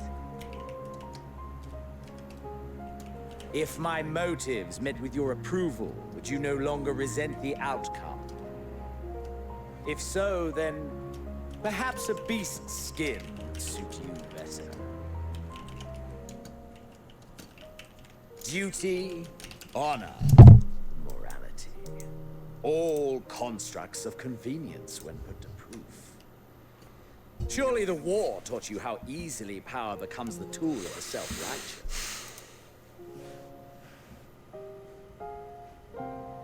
How the people's justice was merely a means to their ends?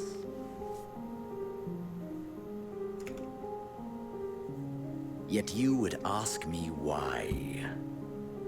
Ask any creature of this star and those above for answers, and they will tell you what suits their fancy. And they would be right to do so.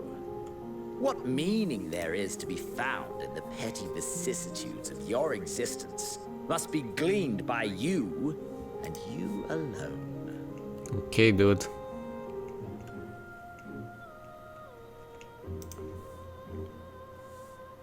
Should you seek it in battle in the fruitless pursuit of my demise, then come. Assume your rightful place as a notch on my blade.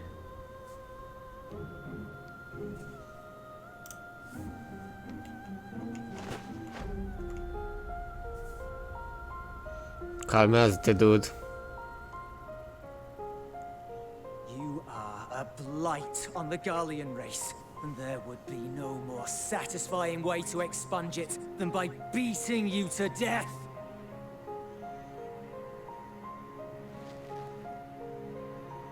But I will not be party to another tragedy. I refuse to lose anyone else because of you. So go.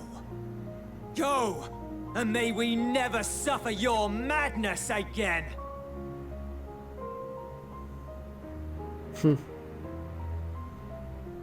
Mi-a zis marș. Xenos!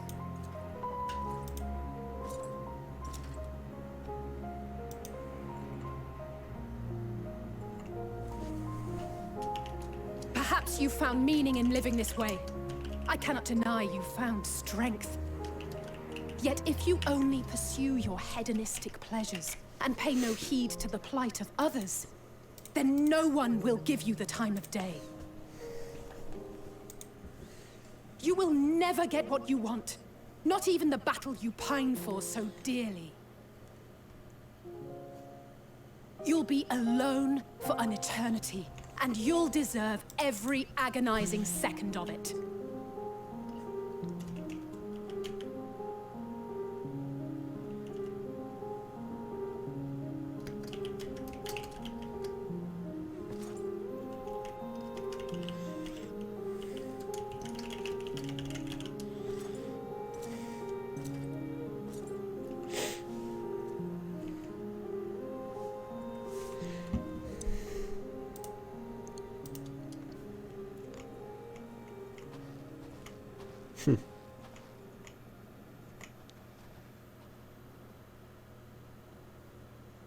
We're ready to depart.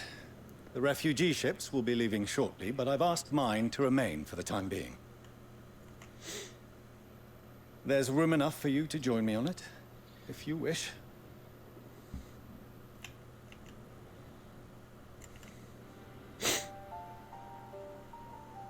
Do contain your surprise. I needn't agree with the Scion's methods or intentions to acknowledge that their deeds are deserving of gratitude. We appreciate the offer. But might I ask why you are delaying your departure? I presume it is not solely for our benefit. I must visit Garlemald ere we return to Sharlayan.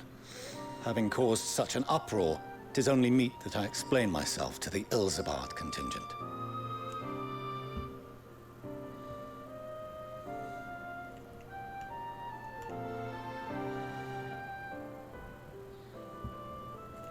Allow us to accompany you then. We should be glad to facilitate, given our familiarity with all concerned. If you would like to join as well, Eulus, we can speak of recent events on the way.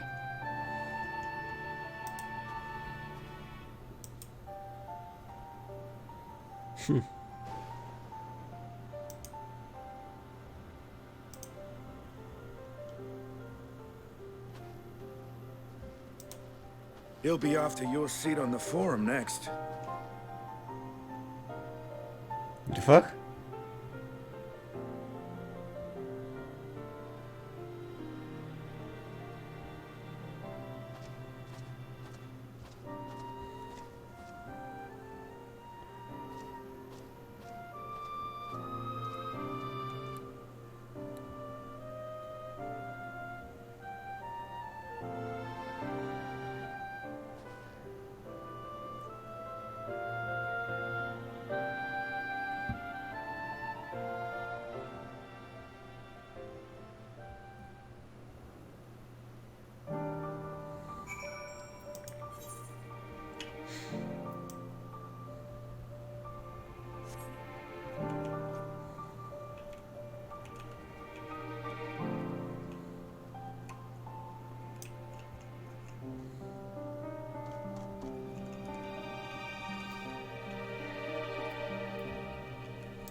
Hai mă, încarcă-te odată.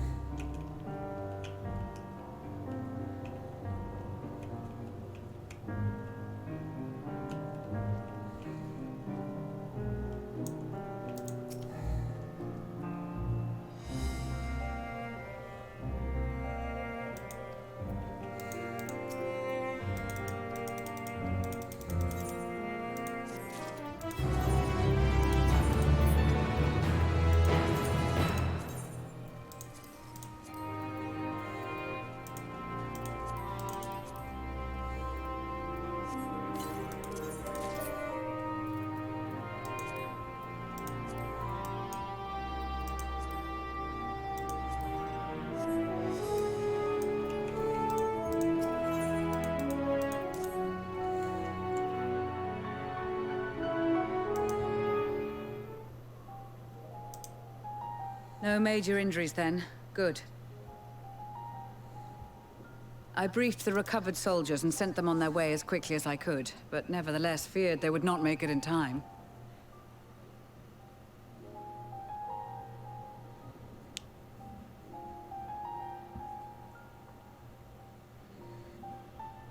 The additional support was invaluable. Your men saved more than a few lives.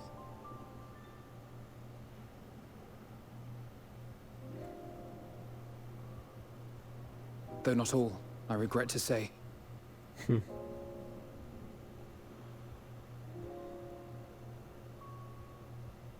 I take it that I'm addressing Lucia Junius. I'm the Forum's envoy, Fortuneau Leveilleur. And you are owed an explanation for these most dire developments.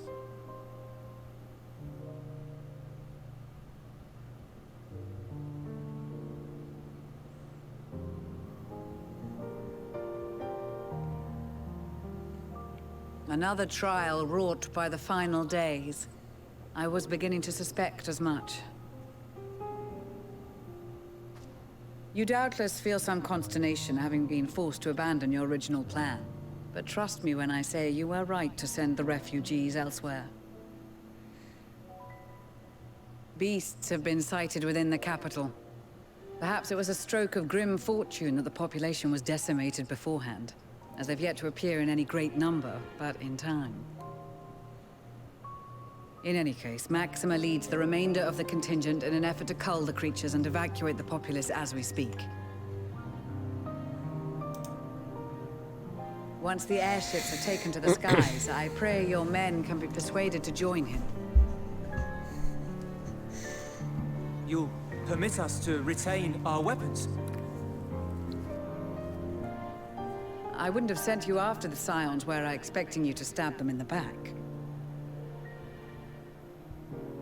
And I, for one, would not consider past transgressions more relevant than future contributions. Regardless of the circumstances that saw us at odds before, we need men of courage now, more than ever.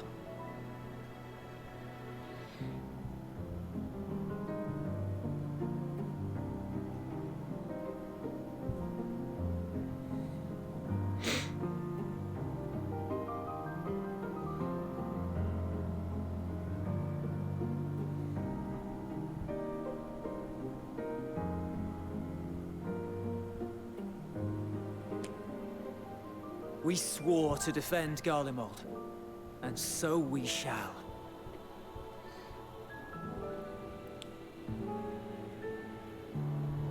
It seems you have everything under control. You will excuse me then, for mine own duties await. A moment, Master Fortuno. You did desire to express your appreciation for services rendered, did you not? I did. Though if you intend to again ask that Sharlayan alter its course, you will find my gratitude insufficient. 'Tis nothing so onerous.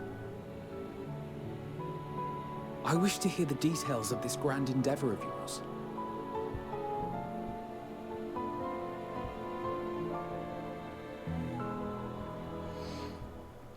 Do you swear to listen and to learn, and not to embark upon some scheme to impede us? I swear.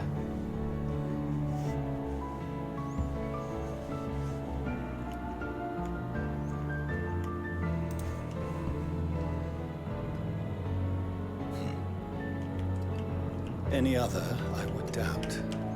You, I trust to keep your word. For not once have you broken it. Very well. I will request that the Forum make you privy to our plans. You may await our summons at the Baldessian Annex, assuming the decision is in your favor. Does that suffice? It does. You have my thanks.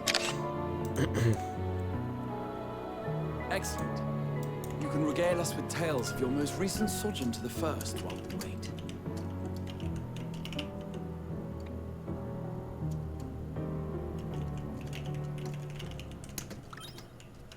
The fuck? Did you hear something just now?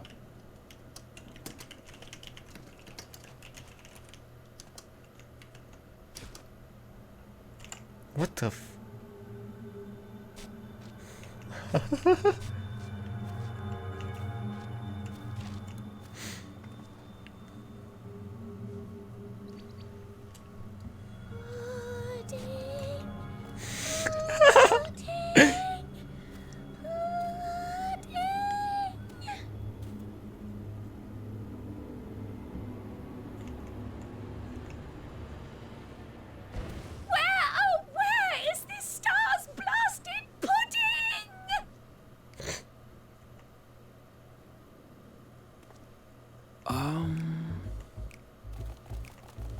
Last random.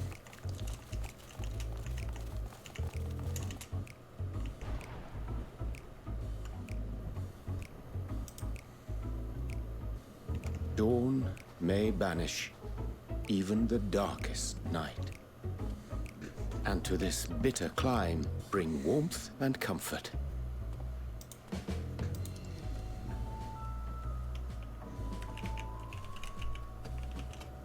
'Tis heartening to see such an assembly upon my return.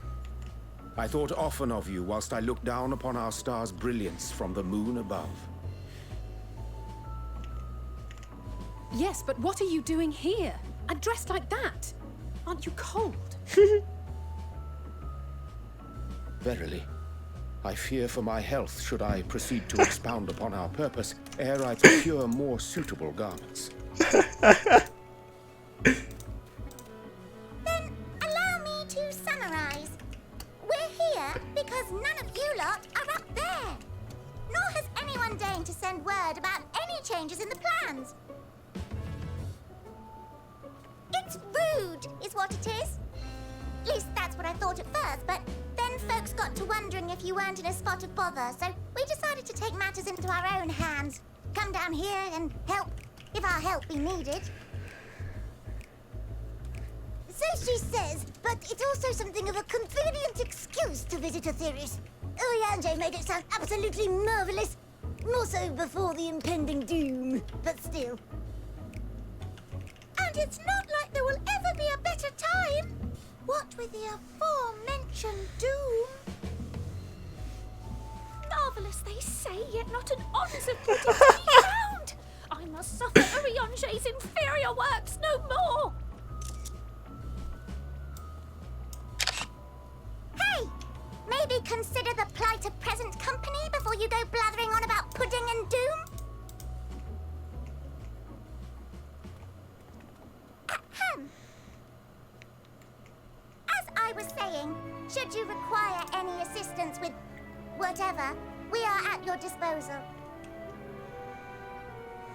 We were born from Heidelin's love for the lives of this star, so naturally we would much prefer to see them continue.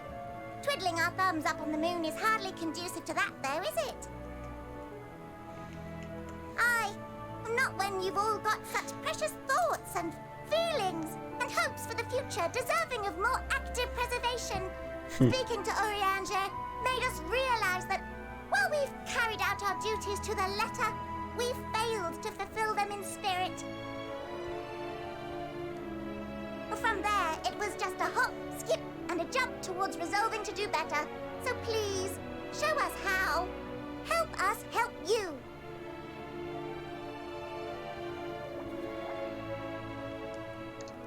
Lol.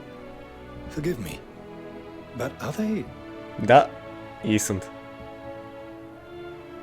Thy distant collaborators, indeed. Hail, fellow, well met. You'd be a member of the Forum, would you? It's an honor and a pleasure to meet you at last. I'm Livingway, Heidelin's right paw. That last bit is very important. As am I, if I may humbly say so myself. I bid you welcome to our star, Livingway. On behalf of the Forum, I thank you for traveling such a distance to meet us. As you have surmised, preparations for the Exodus have not proceeded as smoothly as we had hoped. I should be happy to personally escort you to our headquarters in Charlian, where you may advise us as you deem fit.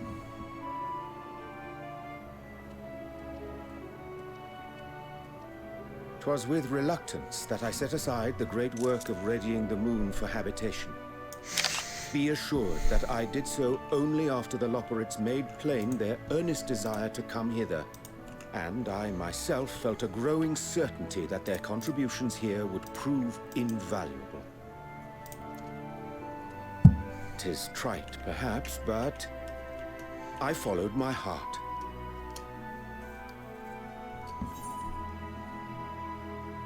Good to have it you back. May die this.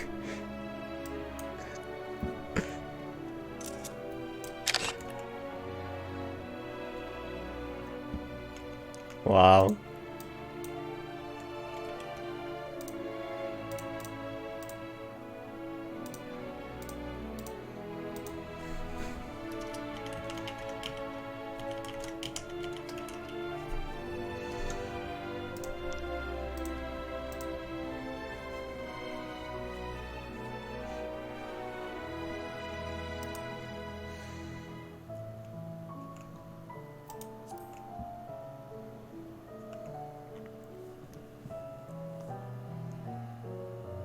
For a time, at least. Nevertheless, 'twas worth the journey to find present company well. Wilt thou attend us at the Forum and lend thine own wisdom?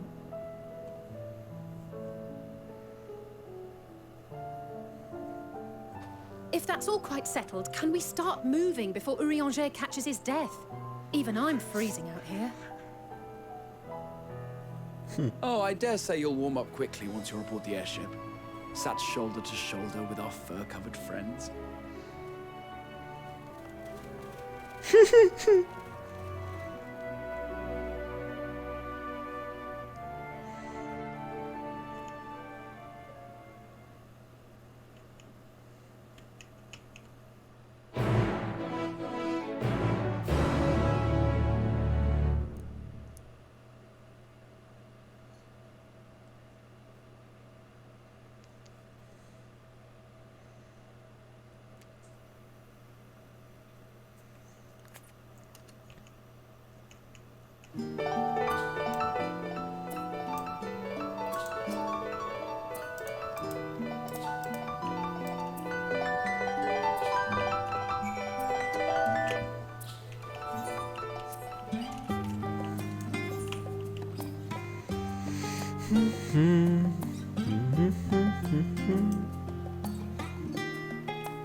There is a matter I wish to raise with you before we enter.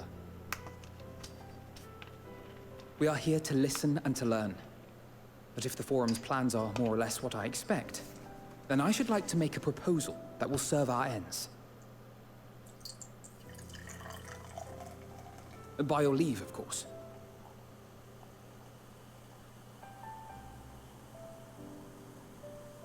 I don't see why not.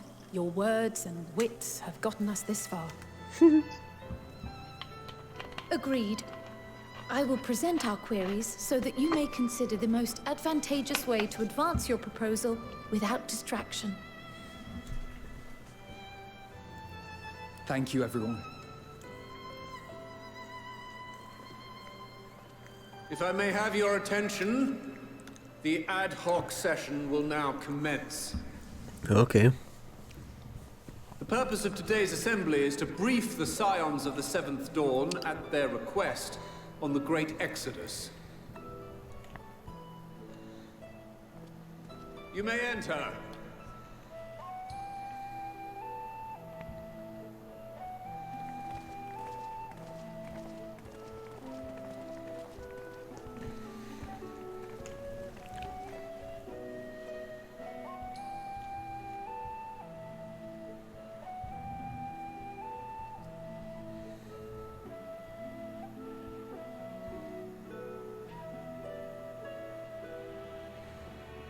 On behalf of the Forum, I commend your heroic actions on the Magna Glaciers.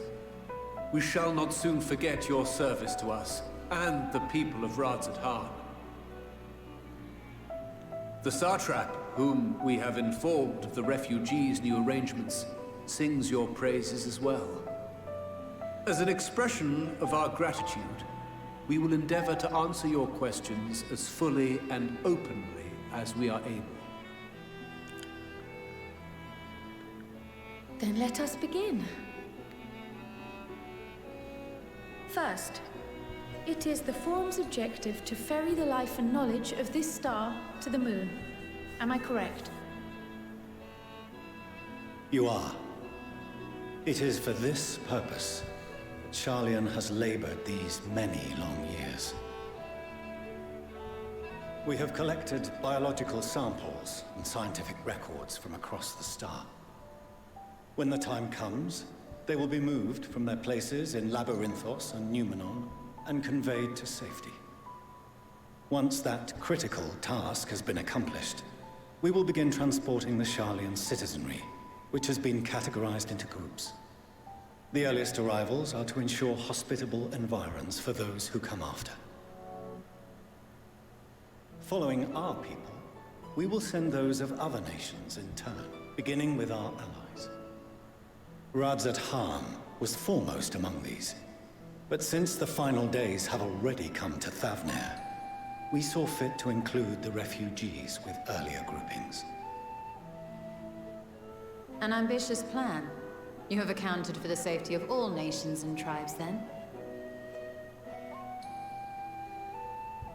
As many as we can. And how, pray tell, do you decide who to leave behind? To journey beyond the sky is an unprecedented and immeasurably difficult endeavor. Introducing sources of inevitable conflict would condemn all to certain death.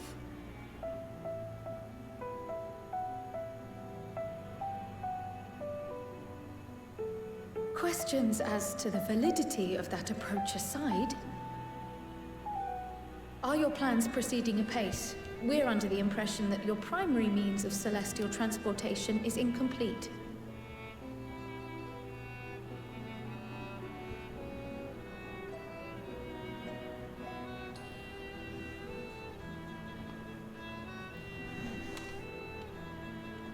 If only in that it does not meet our optimal parameters, that is correct.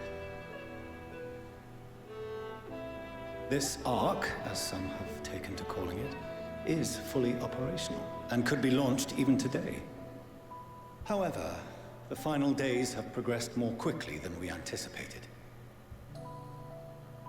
At present, the ship is incapable of attaining speeds sufficient to meet our evacuation targets.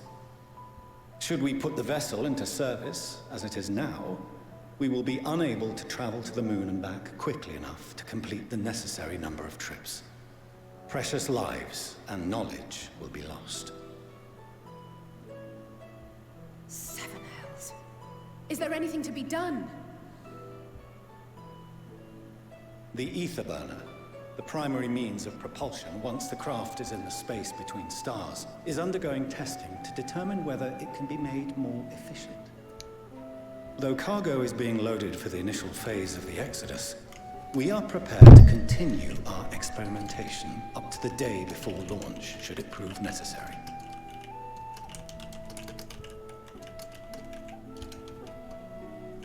What if the Scions were to solve your problem?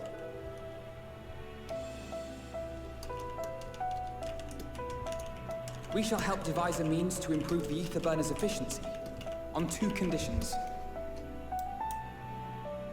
If we succeed, you must allow us to meet with Hydaelyn.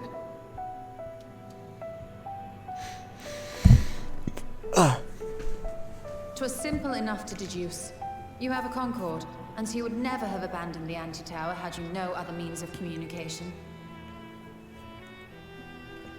One far more convenient, I suspect.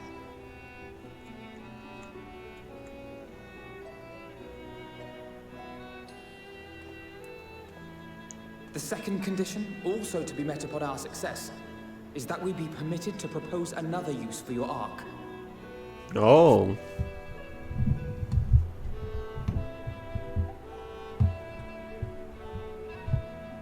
We would be at liberty to refuse this proposal. Of course. If we cannot prove its merit to the 99 here, who are we to stake on it the lives of all peoples of this star?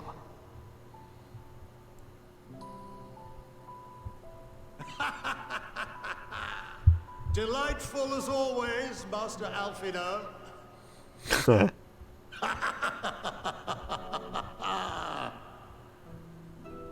Oh, we couldn't have asked for a finer plan. Allow us to solve this complex engineering problem of which we were entirely unaware until moments ago. What could possibly go wrong? The satire writes itself.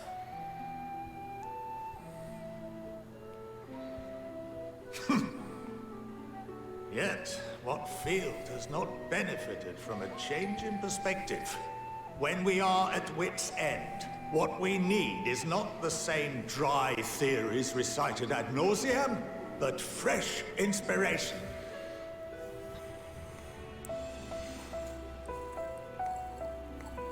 I, for one, have faith in my erstwhile students to provide it, and I find their terms to be perfectly acceptable. Nice. Order! Order! We have no time to waste on debate. I call a vote. All in favor of agreeing to the Scion's terms?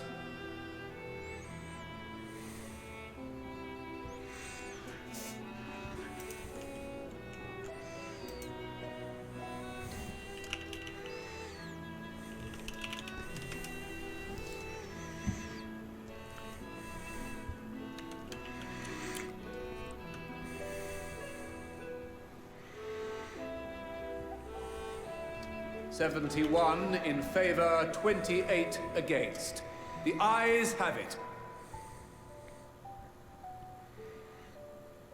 Fourcheneau, as the architect of this project, you are the best candidate to show them its current state. And bear in mind that regardless of your personal misgivings, this is the will of the Forum.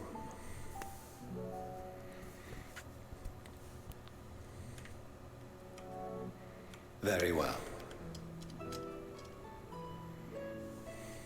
I call this session to a close. Return to your tasks with urgency. The final days wait for none.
could swap them out.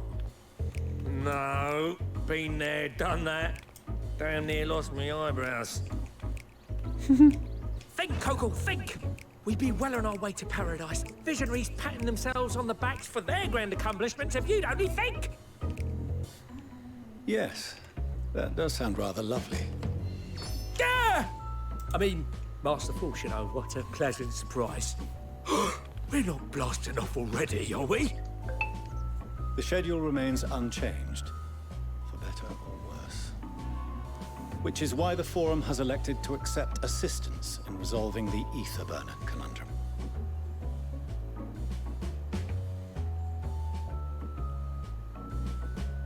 Huh. Not seen you lot down here before.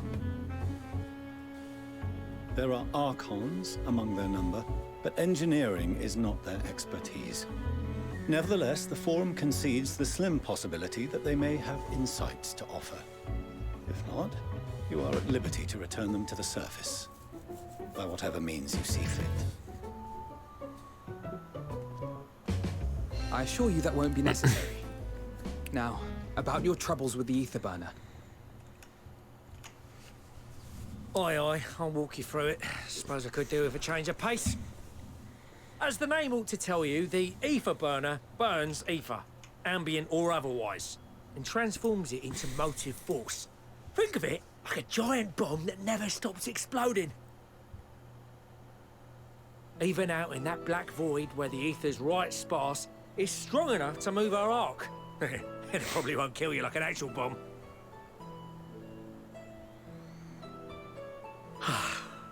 But it ain't perfect. According to my calculations, to travel to the moon and back fast enough for the Forum's liking, the conversion rate needs to be 6% more efficient. A measly 6%, you say? But if I could have squeezed even another 0.6 out of it, don't you think I'd have built it that way in the first place? Hast thou consulted with the Loperids? Yes, they too are conducting their own research, for lack of a ready answer. The moon's propulsion systems are considerable, naturally, yet they are commensurately massive.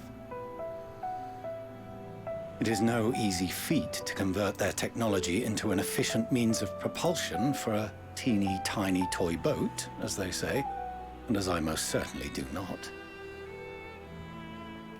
Yes, exactly! Damn it all, I asked for refined adamantite and they send me uppity rabbits with inscrutable, ancient, incompatible technology! You're trying to drive me mad! Do you speak of Allegan refined adamantite, perchance? You know of it? Only in the most general terms, I'm afraid. 'Twas an alloy of Allegan make, but the secrets of its production were closely guarded. As I recall, the record stated it was vital to Dalamud's construction and launch. Aye, that's the stuff. No material more conductive far as I know. Slotting some in's like blowing up a dam and watching the river of ether come rushing through. Ain't a living soul that knows how to make it though. We were fortunate enough to salvage some for the ether burner, just a wee bit, mind, from a chunk of Dalamud that came hurtling into the Northern Empty during the calamity. With more, well, that extra 6% efficiency would be child's play. It's a crying shame that we've no other sources. Surely the many shards of Dalamud scattered throughout Eorzea would suffice. Why not get the refined adamantite from them? Oh, we tried, believe you me. But only a few specialised pieces would have had any in them to begin with.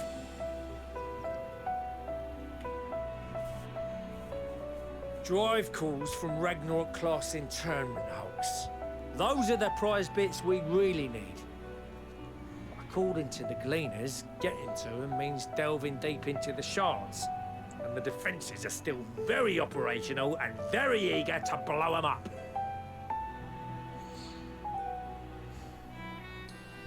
It's rough going in there, even for the cream. Not sure they'd make it out alive. Weren't we near that part of the Ragnarok when we went to destroy Bahamut?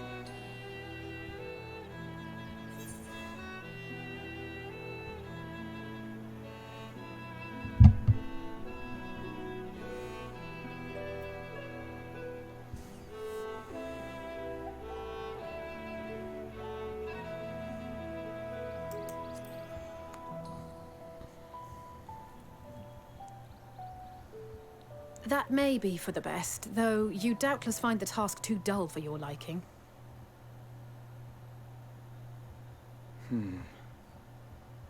There are multiple internment hulks in Eorzea alone, so handling this ourselves may not be the most efficient option. Rather, if we could salvage adamantite from the shards simultaneously... Thancred, is the link shell we established before you went to Garlemald still active? Of course. The floor is yours.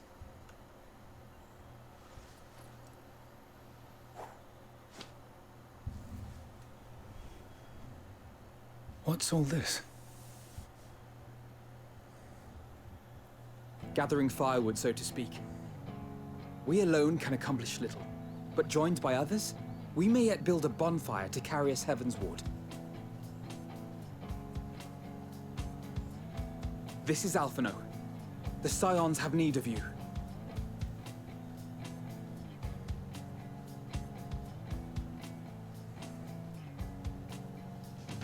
Understood. I will contact the Lord Commander and dispatch our finest at once.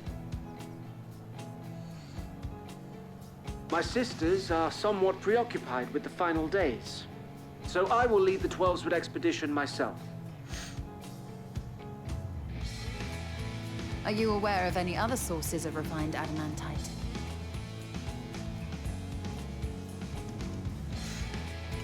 Logically, La 12 costa. would have been utilized solely where absolutely necessary, in components intended to conduct or collect surpassing amounts of ether. Any extant instrumentation or devices would have likely found their way into the hands of etherologists or enthusiasts.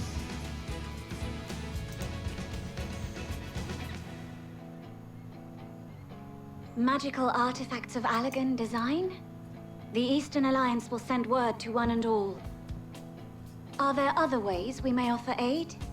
No shards of the Lesser Moon scar our soil, but our stake in this cause is no less for it. Is there anything in Othard that might be of use to you? What did you say? Oh, you got friends in far places, lad. Any road, if you're offering, I wouldn't say no to one of those Far Eastern sacred relics. Some of them can hold enough ether to summon a whole damn primal. Combine a source like that with the ether burner, and 3, 2, 1, kaboom! I gather you heard his explosive enthusiasm. Might you secure us a suitable relic? It shall be done.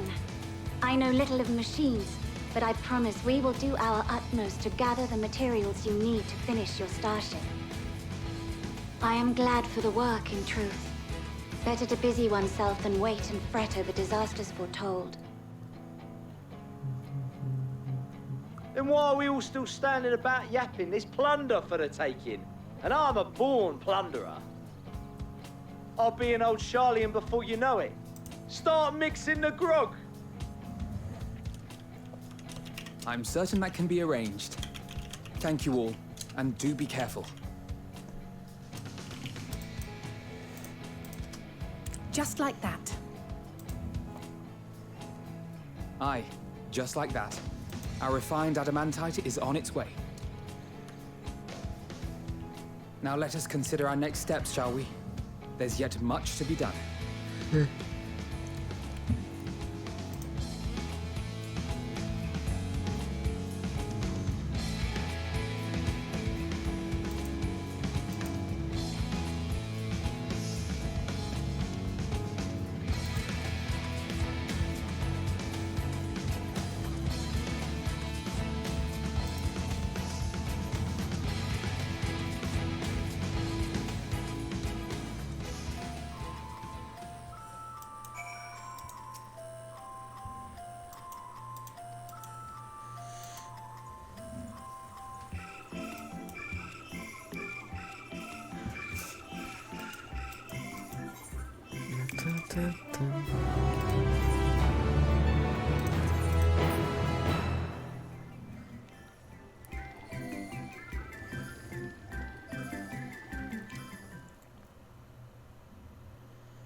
Meanwhile, in Ulda.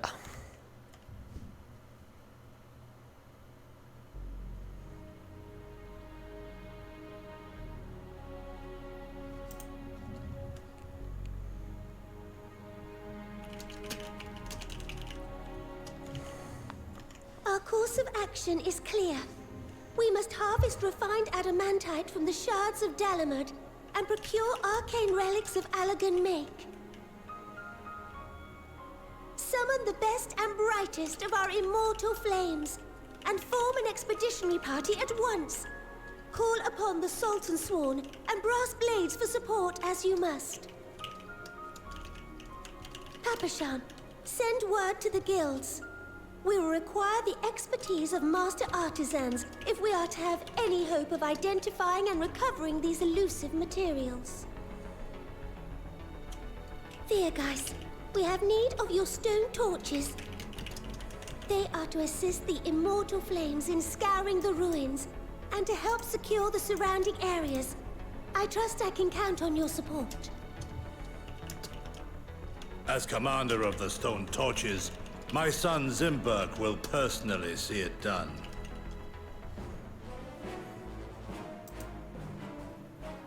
Pippin, I would have you lead the raiding party. Assemble your finest, and with Tizona's blade, clear the way. Lord Lolorito, I pray you take charge of the search for Allagan relics. Surely you know of some being traded on open or clandestine markets, or sleeping in collectors' vaults. Of course, I ask not that you do this out of the kindness of your heart. By all means, profit on the transactions. I wish you the joy of it. The final days descend upon our world. If circumstances are truly as dire as they say, Uldar's best efforts may be for naught. And yet, when we Eorzeans rose from the ashes to rebuild our broken realm, did we not learn one simple truth?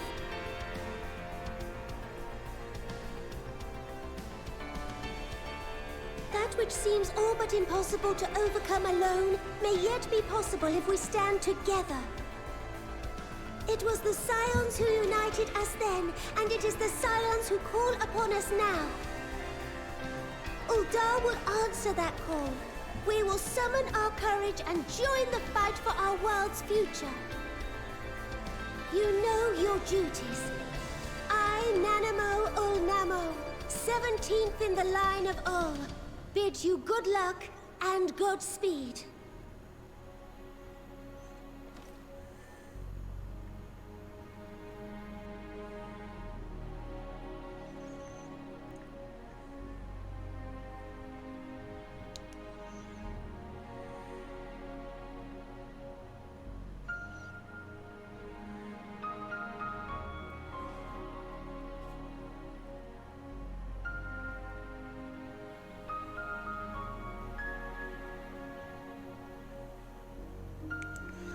Meanwhile, in the Black Shroud.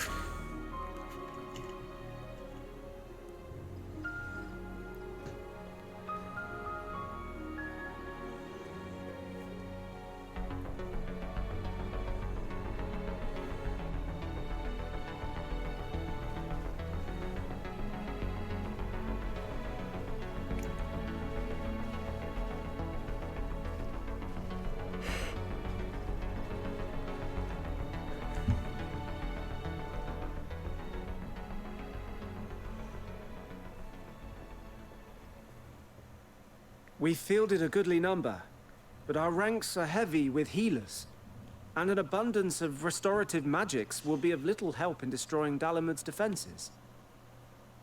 Still, it has ever been thus with Gridania. We must steel ourselves for a protracted engagement.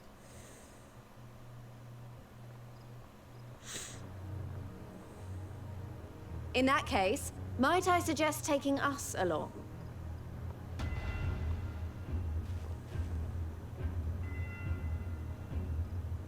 Commander Hext, what are you doing here? None of the shards in Girabania are big enough to hold an internment hulk. So we said to ourselves, why not lend our neighbors a hand? We thought you might be short on people with a talent for breaking things. While it pains me to admit it, you are right. Our deficiency so plain to see. It might have been a lifetime ago, but I was once one of the Scions assigned to the Shroud. I know this forest well. I know your people. And I know we will be stronger if we fight this fight together.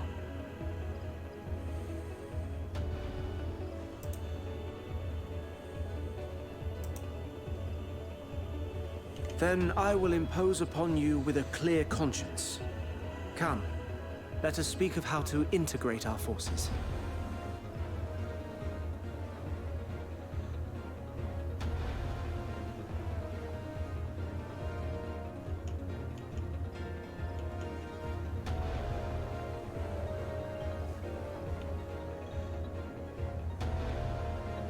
I won't let it all be for nothing. I promise you, Papalimo.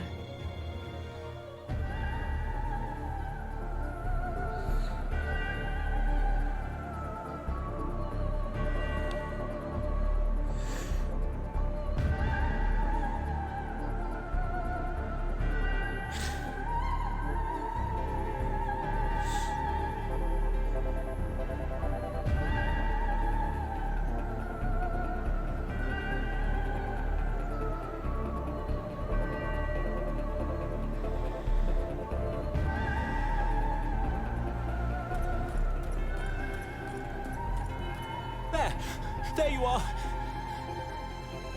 We've no time to waste, brother. Everyone has already... Ah.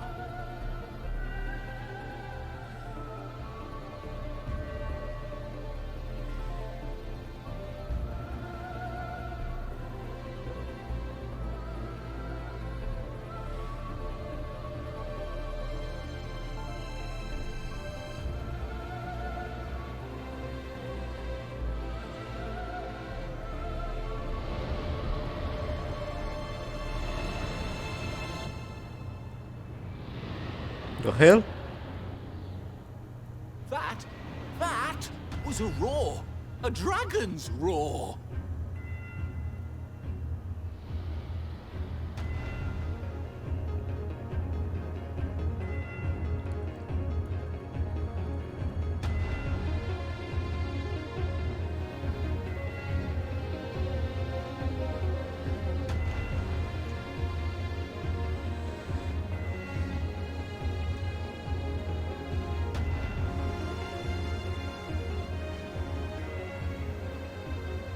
And so, in summation, the Eastern Alliance, as well as the Honorable Lord Lolorito himself, reached out to me for assistance in procuring these treasures of the divine, and I, in turn, do beseech the Confederacy for aid.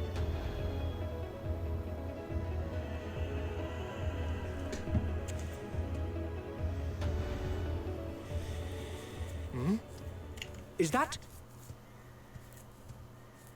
Hancock? What a surprise this is. Lol. And a fortuitous one at that. I have a favor to ask, you see.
match in, well, in forever.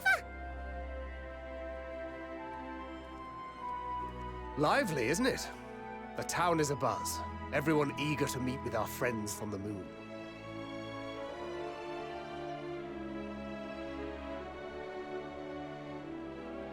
Twould behoove you to consult with Sleeping Way.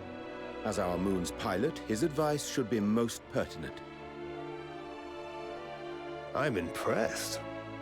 Truth be told, I struggle to tell one from another. No offense intended, of course. None taken. After you and your friends left Mare Elementorum, we spent no small amount of time with your Urianger. Oh, the conversations we had. He told us,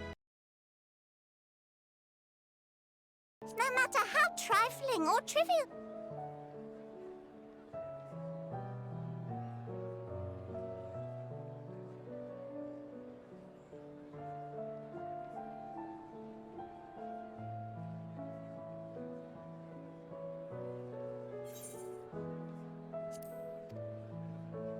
Look!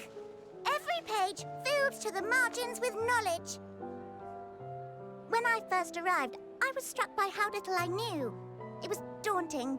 But then I realized that were it not for Urianger and his teachings, we'd still be stuck on the moon, gazing at your world and wondering what we've been missing.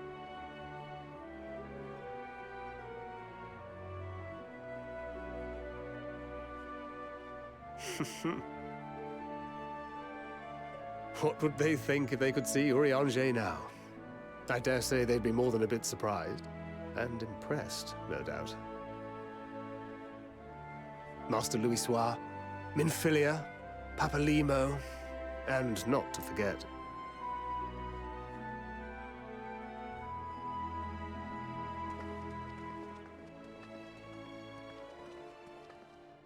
Oh there. Heard there was a visiting expert who we might bother with a few questions. I take it you'd be the one.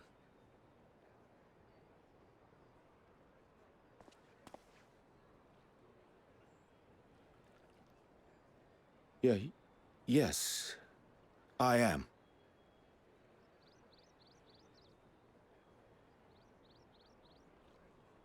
Wilson and Blovida, Sharlayan's foremost researchers in the field of teleportation magic, and Moonbreeder's parents.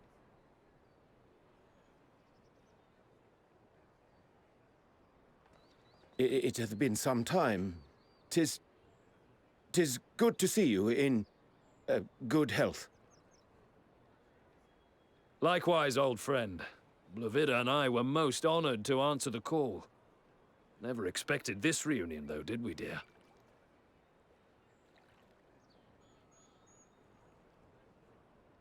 I'll say, the nerve. Sending that letter, then running off to the gods know where.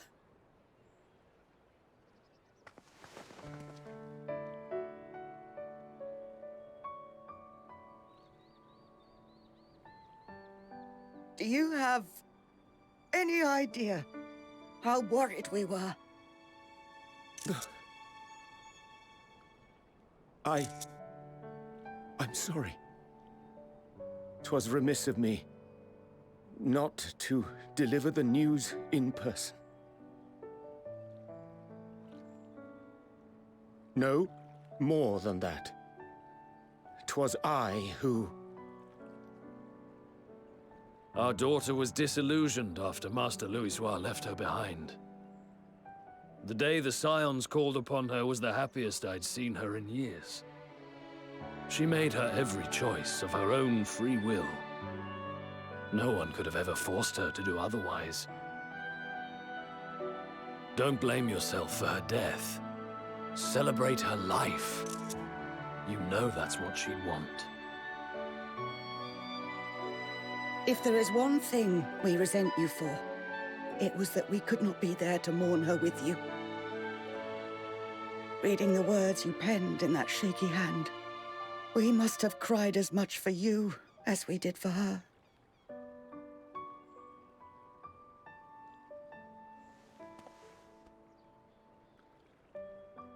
I'm sorry. I truly truly am. I knew not what to say, knew not how to express my feelings. The poems and platitudes of wiser men, musings on sadness and loss, studied and memorized, and meaningless in the moment. Silly boy. We are all powerless before such grief. Even now, try as I might, the words escape me. But in our hearts, we know, we always know.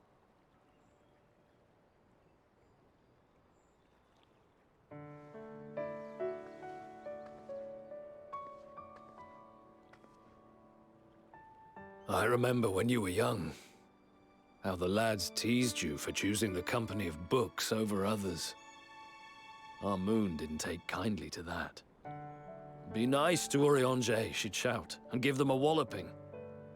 No matter how many times we scolded her. So we offered a suggestion. Rather than starting fights, why don't you be the bridge between Urianger and the others? She had to mull it over for a while, arms crossed, brow furrowed in intense thought. But from that day on, she never let you be alone. She'd drag you outside to play, pepper you with endless questions, read the same books you read, all to try and understand you that much better.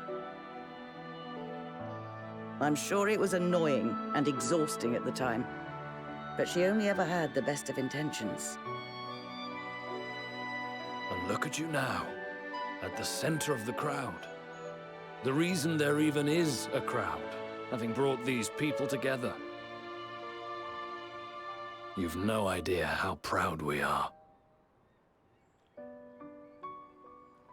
To see the boy, our daughter, trusted and believed in more than anyone, grow into the man she always knew he could be. I can see her in you, too. Feel her. She walks with you wheresoever you go. So thank you, Urianger, for being who you are.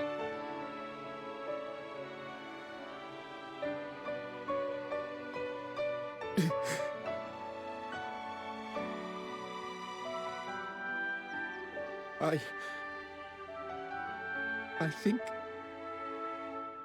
I can feel her too.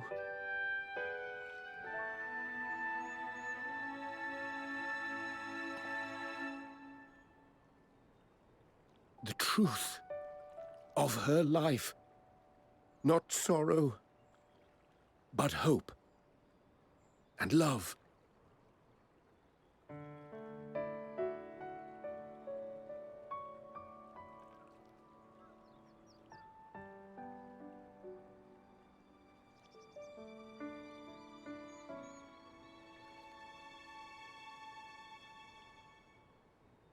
This moon breeder. She was important to him, wasn't she? You could ask the man himself. Oh, no. But watching this exchange reminds me how much I've yet to learn about your world. And its people. You can live here your entire life and hardly learn a thing. And that's why it's too soon for this to end.